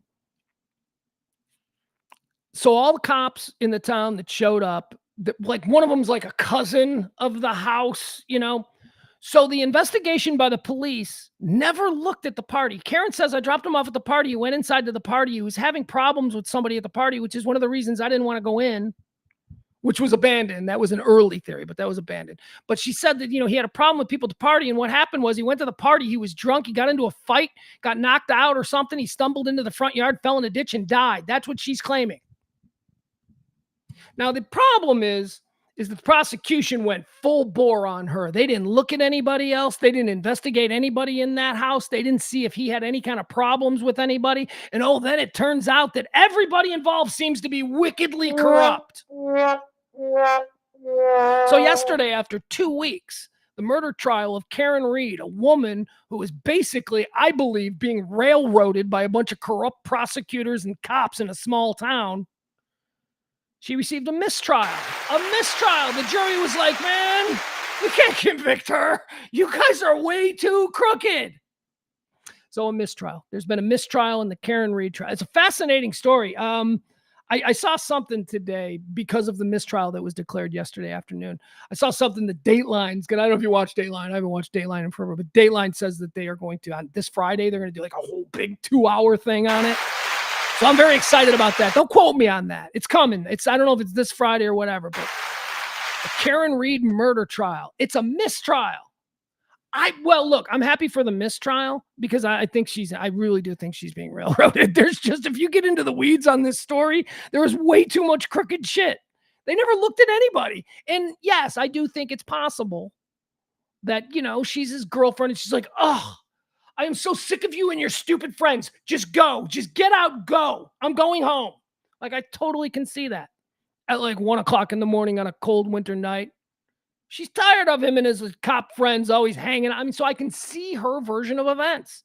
I see her version of events far more than I see her just like running him down because she's crazy or something. I don't know. Anyway, Karen Reed murder trial, mistrial. Prosecution says they're going to bring it again. They're like, okay, that's fine. Oh, also, the chief prosecutor, the mistrial occurred yesterday. 1 hour later, the chief investigator who brought this trial, the cop, the detective who brought this whole trial 1 hour after the mistrial was fired for incompetence. Yeah. And he's at the center of this whole thing because the dude who led the investigation seems shady as fuck and way too close to the people who were in the house at the party. Just way too close with all of the other people who were obvious suspects, who were never looked at. They just went after the girlfriend who went home. All right, there you have it. That's the Karen Reed mistrial. It's a fascinating story. Here's another fascinating story that I often ask myself. The cost of comfort. A new study. Let's see. Who put this study out? It's being pushed. The platform is CBS. Money Watch. Okay, so Money Watch. This is a CBS News story. Money Watch reveals here's how much Americans say they need to earn every year, what they need to make in a year, what Americans feel they need to make in a year to feel financially secure. Not rich, secure. So what does it take? Whatever you make now, maybe we got stresses, we got problems. I know. Look for me, right? So like right now, let's start from zero. How much do I need to make for me in the way I want to live my life to feel financially secure?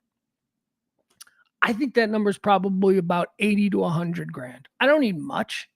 I really don't. At this stage of my life, I do not need much. I think that's where that is. So what is it for the rest of us? What is it for the rest of, the country? What do you feel you need to make? By the way, this is before taxes. So they're going to take a giant chunk of this.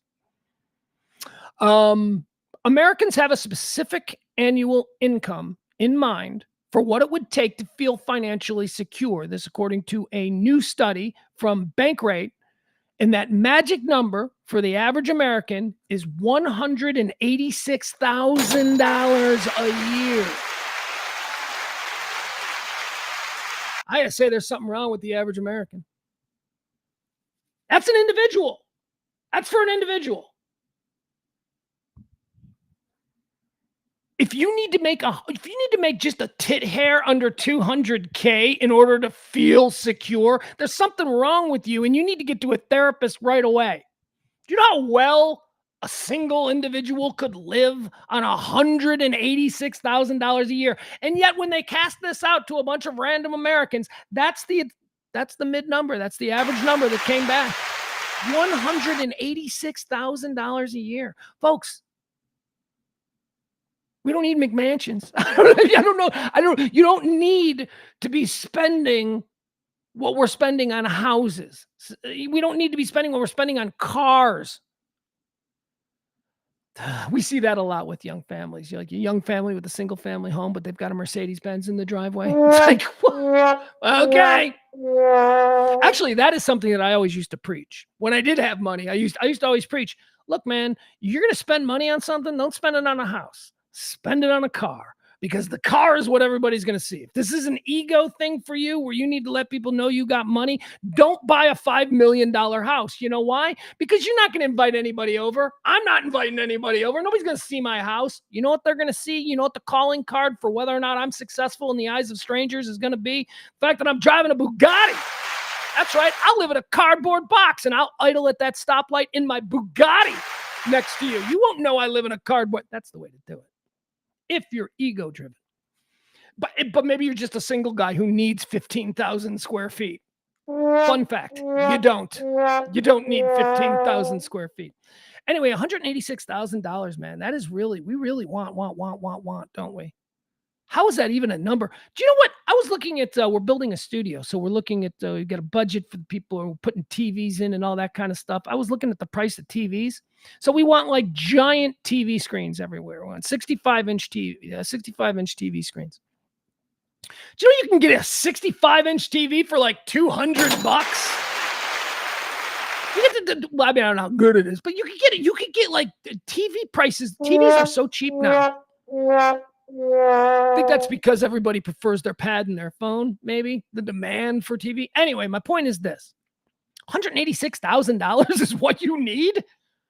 Well, yeah, I guess if you want to travel to Europe twice a year, maybe you do need $186,000. I don't think that's what the average American needs to be happy. And if it is, we're never going to be happy. Currently, only 6% of U.S. adults make that amount. Okay. So currently, only 6% make that amount. That means 94% of people are out there going, I'm miserable because I'm not. Stop it. The median family income, this is for a family now. The median family income falls between $51,000 and $86,000 a year. That's for a family. $51,000 a year for a family is not good. Certainly not if it's before taxes. Although if that's what you're making, you're probably not getting taxed too much. According to the latest federal data, achieving financial security means being able to pay your bills while having enough left over to make some discretionary purchases and put money away for the future. Isn't America great? Talk all the shit you want about America, but we still exist in a world where we need, in order to feel good about ourselves, we need to have so much money that we can save for the future and buy some fun things like jet skis. And that's America. That's good. We're the greatest country on earth. I know a lot of you people hate it, but we're not. We're not. I know a lot of you hate it, but we're not. Sometimes that don't make any sense. $86,000. That's the average. Achieving financial security means being able to pay your bills while having enough left over to make some discretionary purchases and put money away for the future. Many inflation-wary consumers continue to experience financial stress with the new Federal Reserve. Fuck you. I'm tired of this stuff. I don't need this. Just give me the story. Show me the numbers. What is the number? What does it take to be rich? Oh, okay. Here's a good question. So if $186,000 a year is what the average American thinks it takes to be comfortable, what do they think it takes to be rich? Americans have an even higher yardstick for feeling rich. The survey found that they believe they would need to earn $520,000 a year annually just to qualify to call themselves wealthy.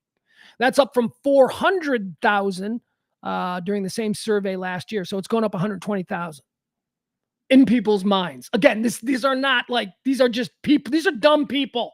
There's dumb people. Everybody's dumb, except for the people, of course, listening to this show. Because if you seek out this kind of entertainment in the middle of your day, you're obviously a more engaged and more thoughtful person. But in general, I mean, you can see how many people are not listening to this. In general, people are stupid. Another recent report found that adults in major U.S. cities need to earn $96,000 annually before taxes to afford basic necessities and savings, while a two-parent household with two children need to take home a combined $235,000 a year. So there you go. The classic American nuclear family, 2 kids, mom, dad, $235,000 a year. That's what it takes, according to Americans. I don't know. I think we want too much. I think we take everything for granted. I don't think we appreciate what we have. And we're just constantly trying to get more stuff. You know, George Carlin bit about stuff. We all just want to accumulate more stuff, and not better stuff than the guy next door, but stuff the guy next door doesn't have. And as soon as he gets something, you got to get it. That's what we are. We are consumers. We are gratuitous consumers. That's the cost of comfort. All right, let's take down Generation Z, shall we? Can we talk some shit about Generation Z? I'm not really going to talk shit about Generation Z, but for some very strange reason, there are 3 stories that I found interesting today, and they all concern Generation Z. The first one is Generation Z, it turns out, is far more likely than any of the other generational cohorts that we're dealing with now, which is essentially boomers, Gen Xers, millennials. We got the Gen Zs, and then we got Gen Alpha, who is too young. Gen Alpha is too young at this point to really condemn. We know enough about Gen Z now. There are Gen Zers who are grown-ups. Like, I think the oldest Gen Zer is about 28, 29. Here's what we know about Gen Zers. They're totally into fraud. That's right.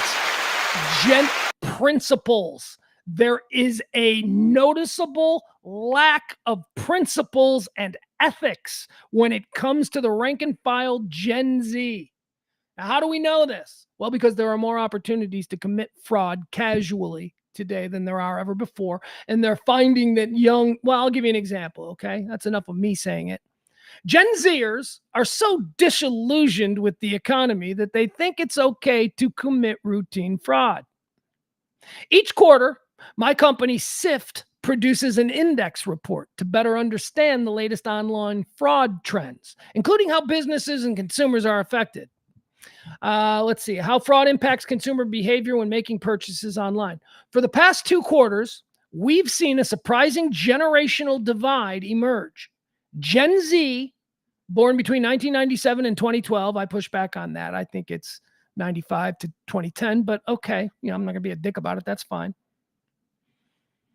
Gen Z, born between 1997 and 2012, expressed more willingness than any other generation to commit digital fraud. Now, this may also be because I think, this is me, I'm not reading from the study. I think that Gen Zers are more likely to commit fraud because Gen Zers inherently are more comfortable with digital transactions. I think they do them more often. I think that they have always been a thing in their lives. Whereas with the rest of us generations, we're like, I don't know if I want to do this. I don't know what I'm doing. Gen Zers, nobody can work a smartphone like a Gen Z. That's just a fact. Oh my God.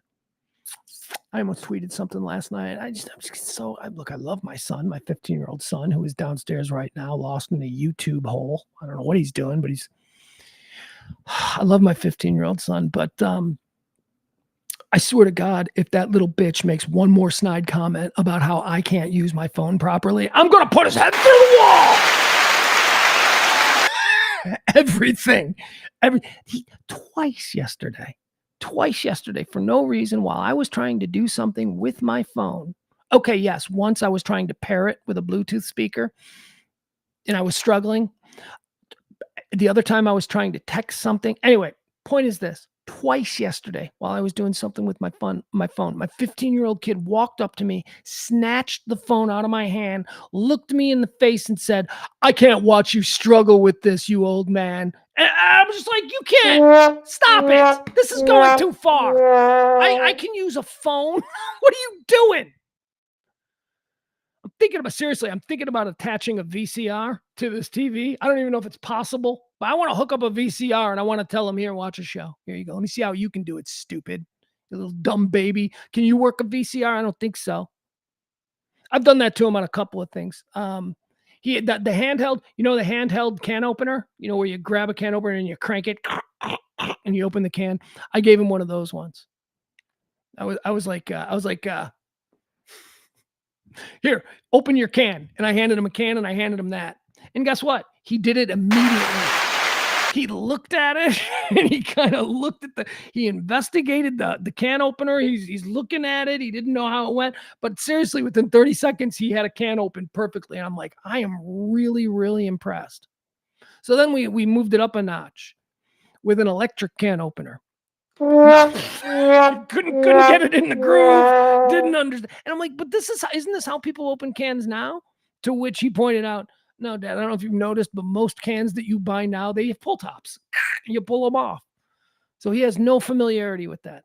So anyway, I think that might be the reason why Gen Zers track higher with the amount of fraud, digital fraud specifically, that they commit. I think it's just because they're it's secondhand to them.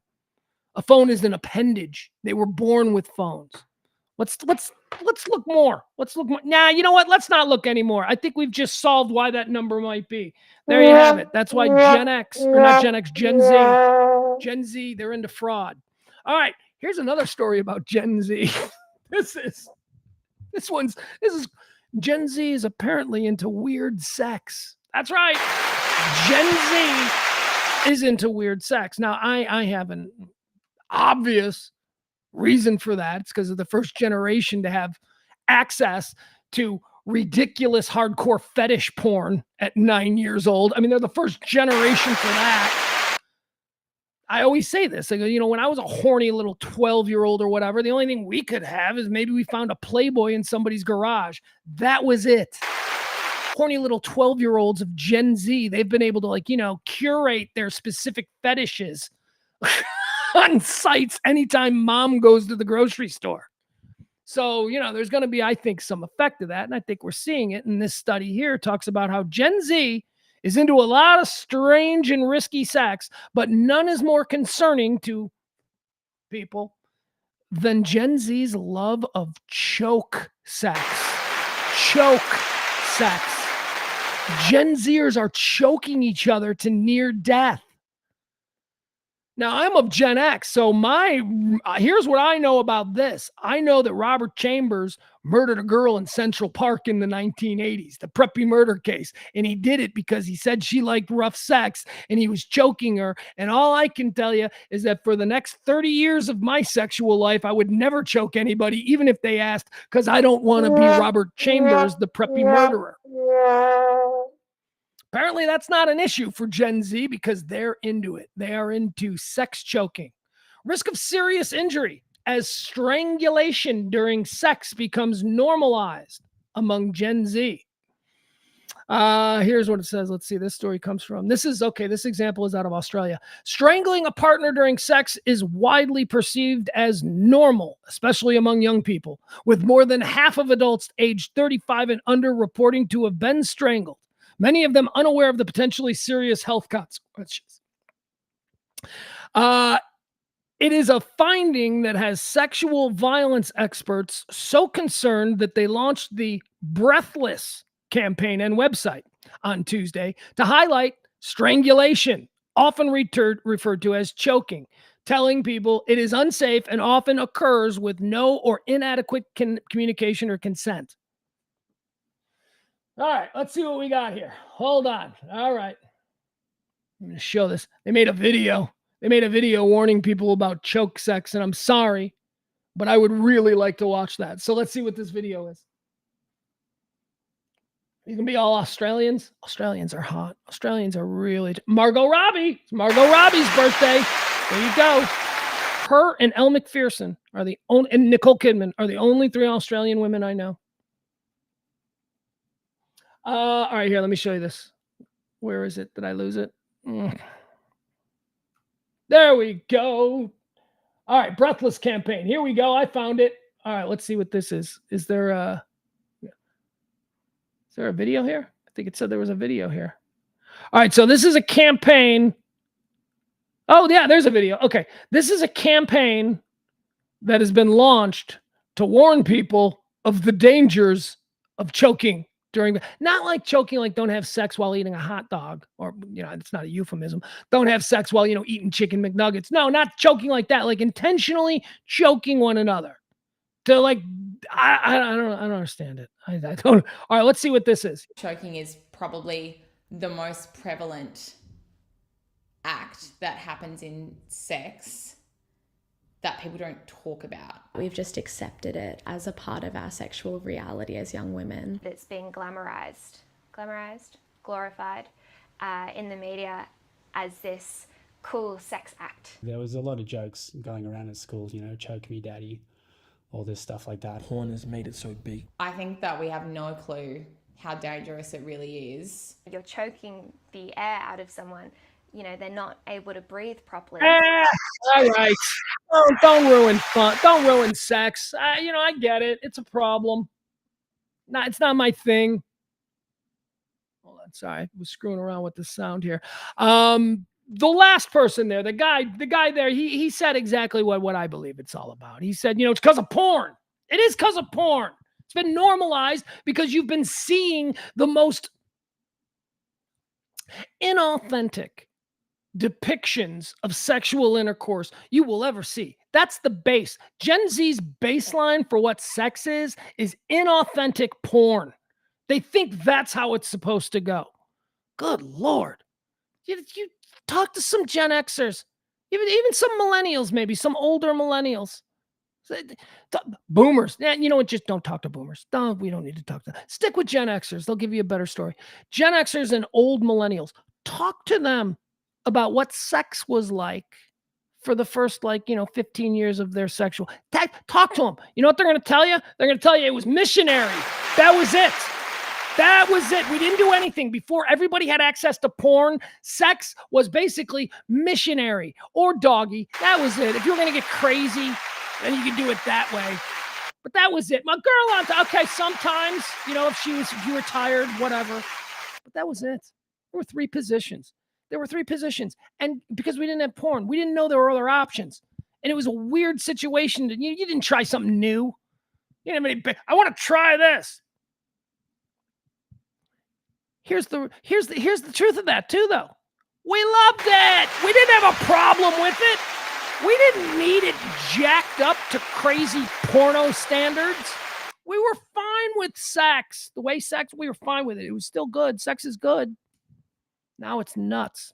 And I do believe that it's because of porn and because of access to porn that Gen Z had that no other generation ever has. Of course, it is going to affect their sexuality. All right, now this brings us on to the third Gen Z story of today. According to, who is this? The Guardian did a big day on how Gen Zers are sex addicts.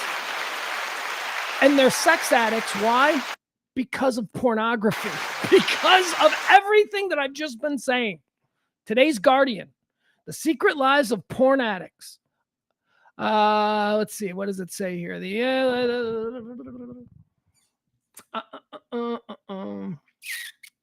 don't want to read this. Anyway, it's a big story about how it all ties together.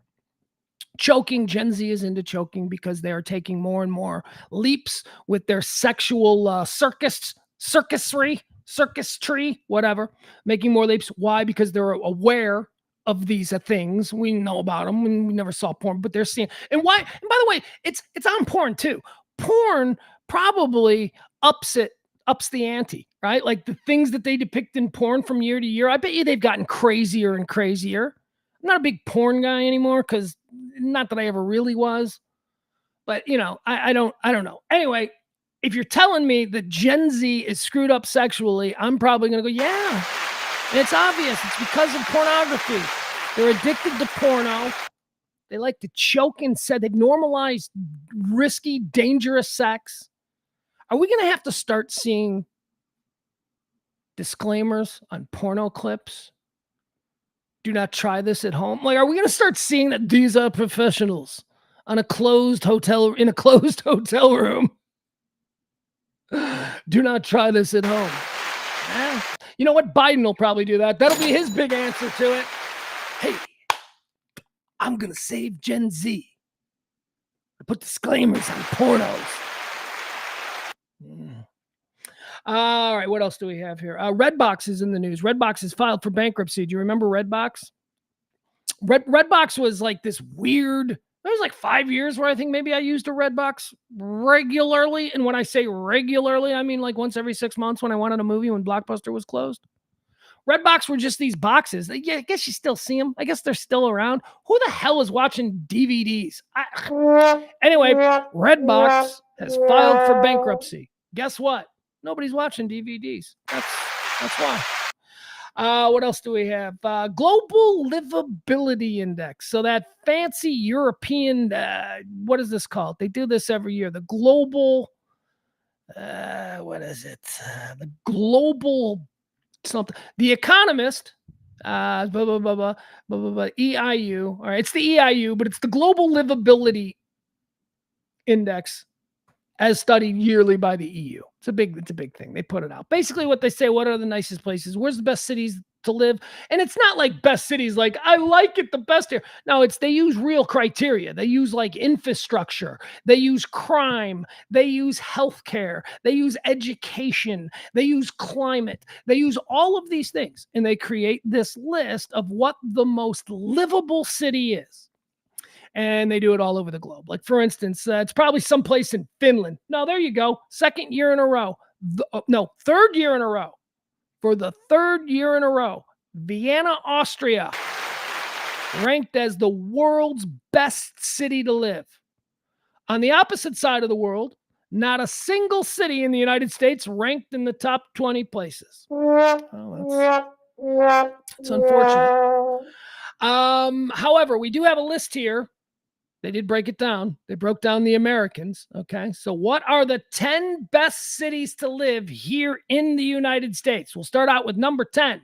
Now, again, here's what it's based on. It's based on crime. It's based on education. It's based on healthcare. It's based on infrastructure, like infrastructure meaning, do they have transportation? Do they have roads and highways? Do they have major airports? Is it a shipping area? You know what I mean? All of that stuff. Highways for cars. What is traffic like? You know, that's infrastructure. Hospitals, and all those things. Those are the very real things that the EU Global Index Committee looks at when they make this list. So here we go. The 10 most livable cities in America. Number 10, Minneapolis, Minnesota. Love Minneapolis. Absolutely love it. Number 9, San Francisco, California. Well, if you got money, I mean, did they count how expensive it was? Because San Francisco is very expensive. Number 8, Miami, Florida. No thanks. That's going to be a pass for me. Wouldn't want to live in Miami. Visit Miami. Yeah, you want to go to Miami for a weekend? Oh, man, let's tear Miami up. Come on, let's go. That'll be fun. Can't wait to get home. Don't like it down there. Don't like Florida. Too humid. Big bugs. Don't like it. All right. Miami is number 8. Number 7 in the list of the best cities in America to live. Number 7 on the list. Boston, Massachusetts. Boston every year has the best, they have like the best people. Or when they're, who's the smartest people? It's always Boston, right? Wealthiest, smartest. It's all because of Harvard and all that bullshit. Boston comes in at number 7. Most livable city in the United States, as verified by the EU's Global Index Project. Number 6, my hometown, Chicago. Chicago is the 6th most livable city in the United States. Number 5, we're in the top 5 now. Here's the big 5. Number 5 is Washington, D.C. I love Washington, D.C. I love that city. That city is so fun. There's just so much to do. There's so much culture. There's so much. Every building you walk by, you're like, so that's the FBI building. I mean, it's just cool. There's just cool things. And there's American history and the monuments and the river. And you never know what state you're in. You know, what state am I in right now? I think you're in Maryland. Nah, I might be in Virginia. I don't know where I am right now. I don't know. I like Washington, D.C.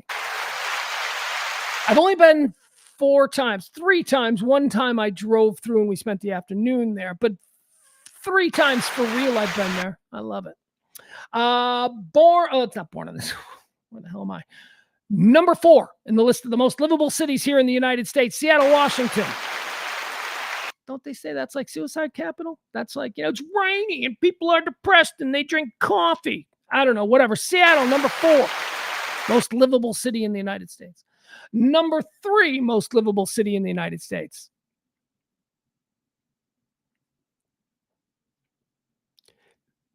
This is, without question, the most slept on city in America. Comes in at number 3. The best places in America to live. I have a friend who moved there about 10 years ago and he still hasn't come back. And he's just like, I'm never going to leave. I can live in a downtown city environment where I don't have to fear. Anyway. Nobody thinks of this city, yet everybody, meet with anybody who goes to, you see this a lot, like sports guys. When I had to travel to the city for a game and I saw those guys that come back, they're like, man, that city is badass. You know what that is? The most slept on city in America. Comes in at number 3 on the list of best places to live in America. Pittsburgh, Pennsylvania. Pittsburgh's pretty awesome. Pittsburgh is clean. Pittsburgh is gorgeous. Pittsburgh has a look to it like no other city in America. First of all, it's River Valley and surrounded by all of these hills, kind of like Cincinnati is, but so much prettier than Cincinnati. And then you have the rivers, and then you have these cool ass stadiums in this really beautiful glass and modern downtown setting. Pittsburgh's a cool city. Nobody thinks about it. I think people would just, be programmed to go, yeah, shit boxes like Cleveland, Buffalo, and Pittsburgh. You better leave Pittsburgh out of that. Pittsburgh is not a shit box. Shit box, not what you should call it. Number 2 on the list of most livable city in the United States. I don't see this one. This is number 2.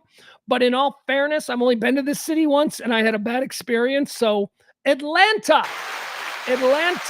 is the number 2 most livable city in the United States.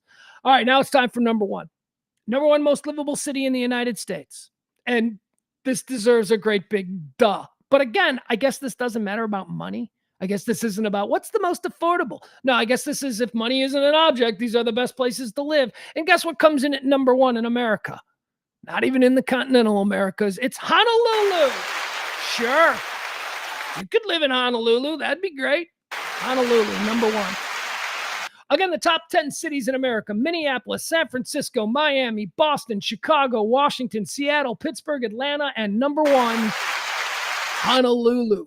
Most livable places according to the European Union Global Livability Index. I've called it like 3 different times. It's a fancy name. I don't know what it's called. What else do we have here? Jamie Foxx. So Jamie Foxx is back in the news today. He's making news today. Apparently he made some reference to his situation. Remember, like a year ago now, or was it 2 years ago? I don't even know. It all happened. We were all obsessed with it. They never said anything about it. And we all went, I guess we're not going to know about it. Jamie Foxx. Remember when Jamie Foxx got sick? They're like, he's going to be a vegetable.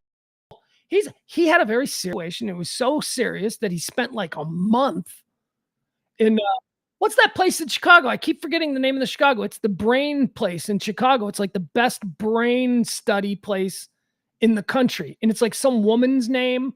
It's like the Marjorie Collins Brain Center or whatever it is. He spent like time there. He spent like over a month there. He lived there. He had a brain incident.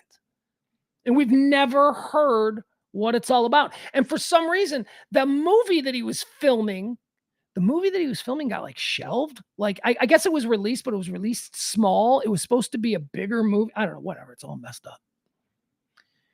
He's back. We haven't seen him much, but he's back. And yesterday, apparently he was out with a bunch of people. He made a speech or something. He's not a speech. He's talking to people about it. Here we go. This is the first time we've seen Jamie Foxx talk about what he went through. Doesn't give too many, big hints as to what it was, but it's all we got. Look, April 11th last year, bad headache. Asked my boy for an Advil. It was gone for 20 days. I don't remember anything. So they told me, I'm in Atlanta. So what he's saying there, he's saying that what happened was he had a headache and he asked his friend for an Advil and he took the Advil. And then the next thing he remembers, it's 20 days later. He doesn't know what happened, but it's 20 days later. Okay, here we go. My sister for 20 days. I don't remember anything. So they told me, I'm in Atlanta. They told me. My sister and my daughter took me to the first doctor. They did a quarterfinal check. Next doctor said, something going on up there. I won't say it on camera. I won't say it. I don't want to say it on camera. But it was, look, April 11th last year. There you go. That's all we got. He's not saying what it was. I think he had an aneurysm or something. But whatever it is, that's serious stuff. And maybe he's not talking about it because maybe he's not out of the woods, or maybe he's not talking about it just because he's always been private. Which, as far as the living a life in relative, with a relative anonymity, for an A-list superstar in a number of different media. He did music, comedy, stand-up. He's an actor. He does funny movies, does serious movies like Ray. I mean, Jamie Foxx really is a superstar. There's not a lot of superstars like him that are able to maintain the privacy the way, as it turns out, he has his entire career. Because when this first happened, I'm like, how, what do you mean TMZ isn't all over this? Why aren't people talking? Why don't we know what this is? What is going on here? And then people started saying, well, Jamie Foxx has always been very private. And it was in that moment where I had to go, God damn, that's right. I don't know anything about him. Like, I don't know if he's married. He doesn't have any, does he have kids? So Jamie Foxx was able to keep this private. Jamie Foxx was able to, do you know how big the story of what exactly it is that went wrong with him would be to like a TMZ or an Us or whatever? It's a big news story. There'd be a lot of clicks associated with the person who can finally tell you what was wrong with Jamie Foxx. They haven't done it. So that tells me that they haven't found out. It tells me that the Jamie Foxx family, man, they are on lockdown. They are good. Ain't nobody getting nothing out of them. Maybe someday we'll find out what it is, but I don't know. All right, finally today, we're going to wrap up today's show. That's right, Jimmy Smells, Jamie Foxx from Terrell, Texas.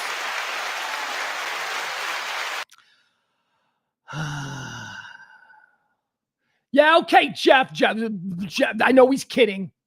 He's doing that thing that triggers me, that stupid vax complications. Hey, Jeff, you know what my vax complication is? I tolerate the likes of you. That's my vax complication. No, I'm kidding. Jeff knows I love him. Jeff is the reason I'm enjoying my Battlestar Galactica. Try and pronounce it, stupid. Jeff is the reason I'm enjoying my Battlestar Galactica rewatch. Oh my God. At this time on a normal day, I'm looking at the numbers and we got about 60, 65 people hanging out, just lurking on this one platform. We got 19 today. 19. God damn it. God damn it. All right, last story of the day. Beetlejuice. I didn't know about this. How did I not know about it? I thought it was a Broadway play that I would never have any interest in seeing. Okay, first of all, Tim Burton's Beetlejuice. Michael Keaton, Catherine O'Hara, Winona Ryder. Trying to think who else. Alec Baldwin, right? When Alec Baldwin. Anyway, Beetlejuice, great film. So good. So good. Man, it's from the 80s, from like the mid 80s. Well, here we are, 2024, and they're making a sequel. That's right. 34, 40 years later, I'd say, probably somewhere like there. They're making a sequel. They've made a sequel. And it's Tim Burton. Tim Burton's involved. Again, Tim Burton. Michael Keaton's involved. Winona Ryder is back as Lydia. Was that her name? Lydia? I don't know. Lydia's now all grown up. Anyway, the name of Beetlejuice 2, I think is really clever. The name of Beetlejuice 2 is Beetlejuice. Oh!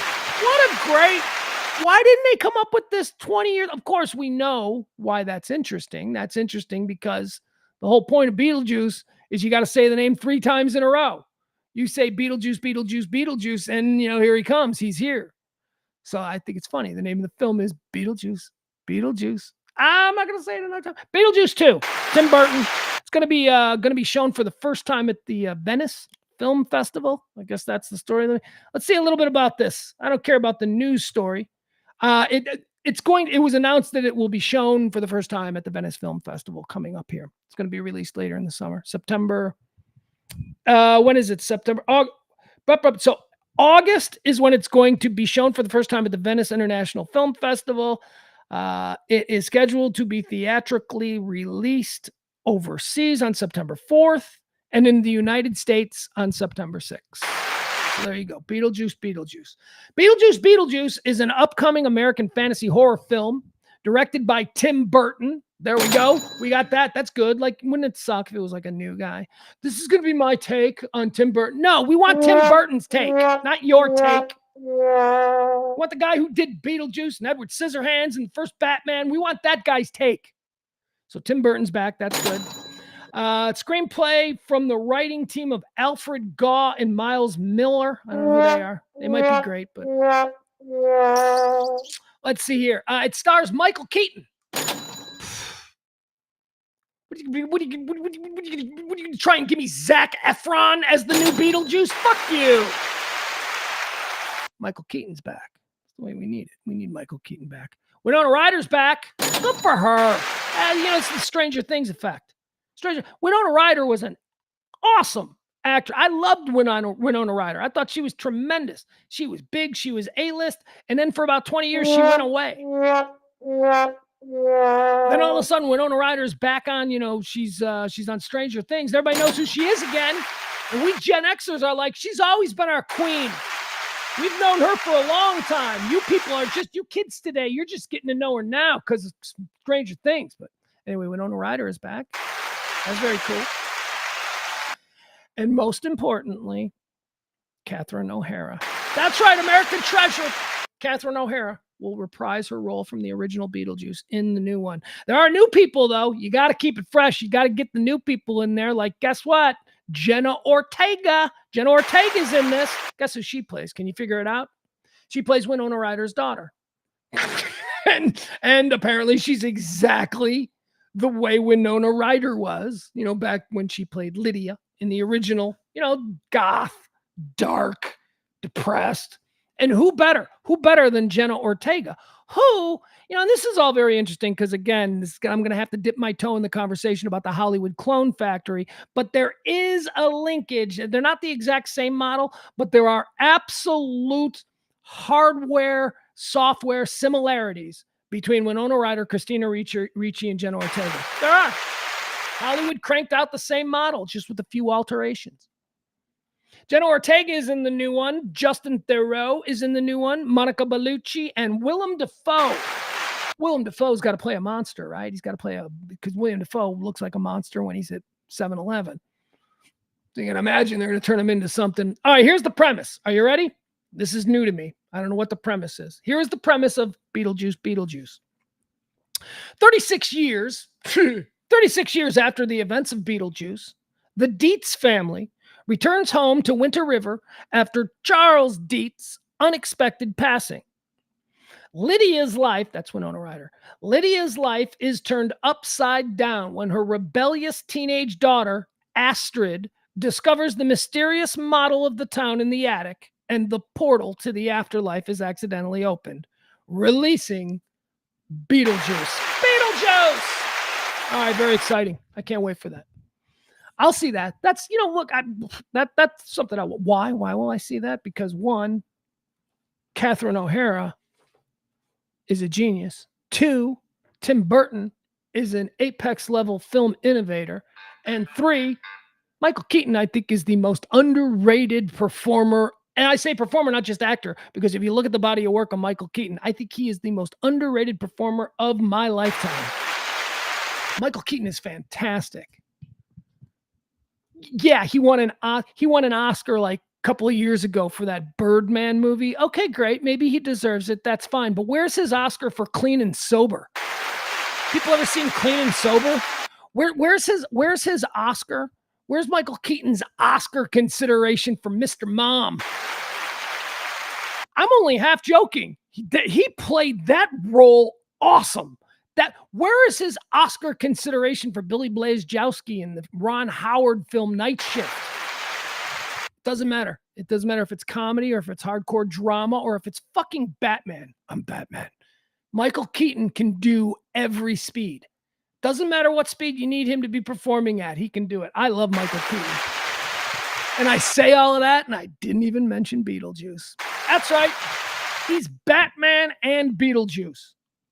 Who else is he? Is anybody else? I always like that when you look at famous actors and you can say, well, like the classic example would be, I guess, Patrick Stewart and Harrison Ford, right? Patrick Stewart is Jean-Luc Picard and Professor X or Dr. X or whatever from the X-Men.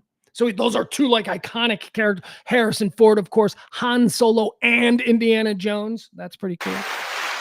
Michael Keaton. He's Batman and Beetlejuice. That's up there. All right, that's going to be it for us, folks. We're done today. I thank you so much for joining me. We will be back tomorrow. No show on Friday or Thursday, of course, because of the 4th of July. I do expect to do a show on Friday because this show runs on your tips, your gratuities. And this is a terrible, terrible week. And it also happens to be pledge week. So if you want to help out, drop a little something there in the Venmo or the Cash App. Every little thing helps out. Treat me like I'm your bartender, your pizza delivery guy, your Uber driver, your car parker, whatever it is. Help us out. Thank you so much. All right. We got to go running around now. Me and the boy, we got to go to the studio. We got to go back to the design district. I'm going to sit in traffic again because they are probably going to be tearing up Maple Avenue at Oak Lawn Avenue once again. They'll probably be tearing that up at this time. We'll be there about 3 o'clock in the afternoon. So I'll have that to look forward to. Remember, they could very easily do that at 4 o'clock in the morning when there is no traffic and when the people out there doing the work would be, put in less harm because of the sun and 105 degrees and all that. We could do it. We could. It would be obvious to just do it then, but it's a little more expensive because time and a half. What if that wasn't time and a half? What if you just had a construction company where you didn't do any day shift stuff? What if you had a construction company and all your guys did was work the night shift? And it's not time and a half because there is no option. It's not like you're being asked to do something that you didn't sign up for. It's not like you signed up to take a job that would have you working at like 1 o'clock in the afternoon. No, you're taking a job at a place that makes you work at 4 o'clock in the morning. You either take what you pay, which is, commensurate with, what people doing the other shift would, but it doesn't fall into a time and a half thing. Yeah. Anyway, I'll pay for that. I'll pay for that construction company accounting gymnastics because that's what it is. It's accounting gymnastics. They have no problem letting their workers work out there for hours on end in 105-degree heat in blue jeans and giant long sweatshirts. We saw a dude on that corner yesterday. He was a construction worker. He was wearing a hoodie. It was 105 degrees. He's wearing a hoodie. They should be doing it at 3 o'clock in the morning, but they won't do it at 3 o'clock in the morning because the construction companies have to pay them more to do it at 3 o'clock in the morning. So fuck them and fuck us as we're tied up in traffic. Anyway, that's going to do it. Tired of this stuff. Hi, Adam. What does Adam say? Adam says, then Harry Hines to Market Center, problem solved. Yeah, you would think that. No, I get that. Thank you, Adam, and I appreciate it. I have considered everything. I'll just take Mockingbird to 75 and loop around, depending on what the traffic is saying. Yesterday, it wasn't saying it was any better, but that is a good one. Harry Hines to Market Center, but there's a problem there's a problem with that. It is good. And you know what? As a matter of fact, Adam, I may try that today. But I remember yesterday I was looking at the Waze thing. You probably use Waze, right? Don't you drive? I was looking at the Waze thing and there was like all kinds of problems there too. Just getting across 35. The closer you get to 35, when you are on the east side of 35, over by the United Airlines Center or whatever, or American Airlines Center, sorry. When you're on the east side, the closer you get to 35, bumper to bumper to bumper. It's Oak Lawn Avenue. Told my son about the neighborhood yesterday. We're sitting in traffic. He's like, so where are we now? I'm like, we're in the neighborhood. He's like, oh, the neighborhood. That's where the gay people live. I go, yeah. And we talked about that. He told me, we did our whole breakdown. We've got 3 Krogers that we go to. We've got SMU Kroger, which is the Kroger, that a bunch of SMU people go to. We've got Gay Kroger, which is the Kroger in the neighborhood. And then we've got Dr. Kroger. Dr. Kroger is a Kroger that's over by Parkland. It's by the hospital. You see a lot of people in scrubs there. Those are our 3 Krogers. My son said he liked Gay Kroger the best. And he said he liked Gay Kroger the best. And this warmed my heart. I said, why do you like Gay Kroger the best? And he goes, it's the best people watching. And he's right. He's right. Although he did count 5 people with neck tattoos at the SMU Kroger, which I thought was interesting. We exit, we're walking out, and he goes, hey, Dad, I counted 5 people with neck tattoos. I go, oh, yeah, okay. Why are you counting neck tattoos? He's like, it's just, I just don't think it's a good look. I'm like, okay. So you're counting people with neck tattoos? He's like, I stay away from people with neck tattoos. And I learned that about him. That's pretty good. I'm like, good for you. Stay away from people with neck or face tattoos. All right, that's going to do it. I love you guys. We'll be back tomorrow. Help the show if you can. Big show tomorrow. I don't know why I said that. There's no reason to believe tomorrow's show is going to be any bigger than this one or Friday's. But it's been a 2.5 hour stream of consciousness. I gotta go. Love you guys.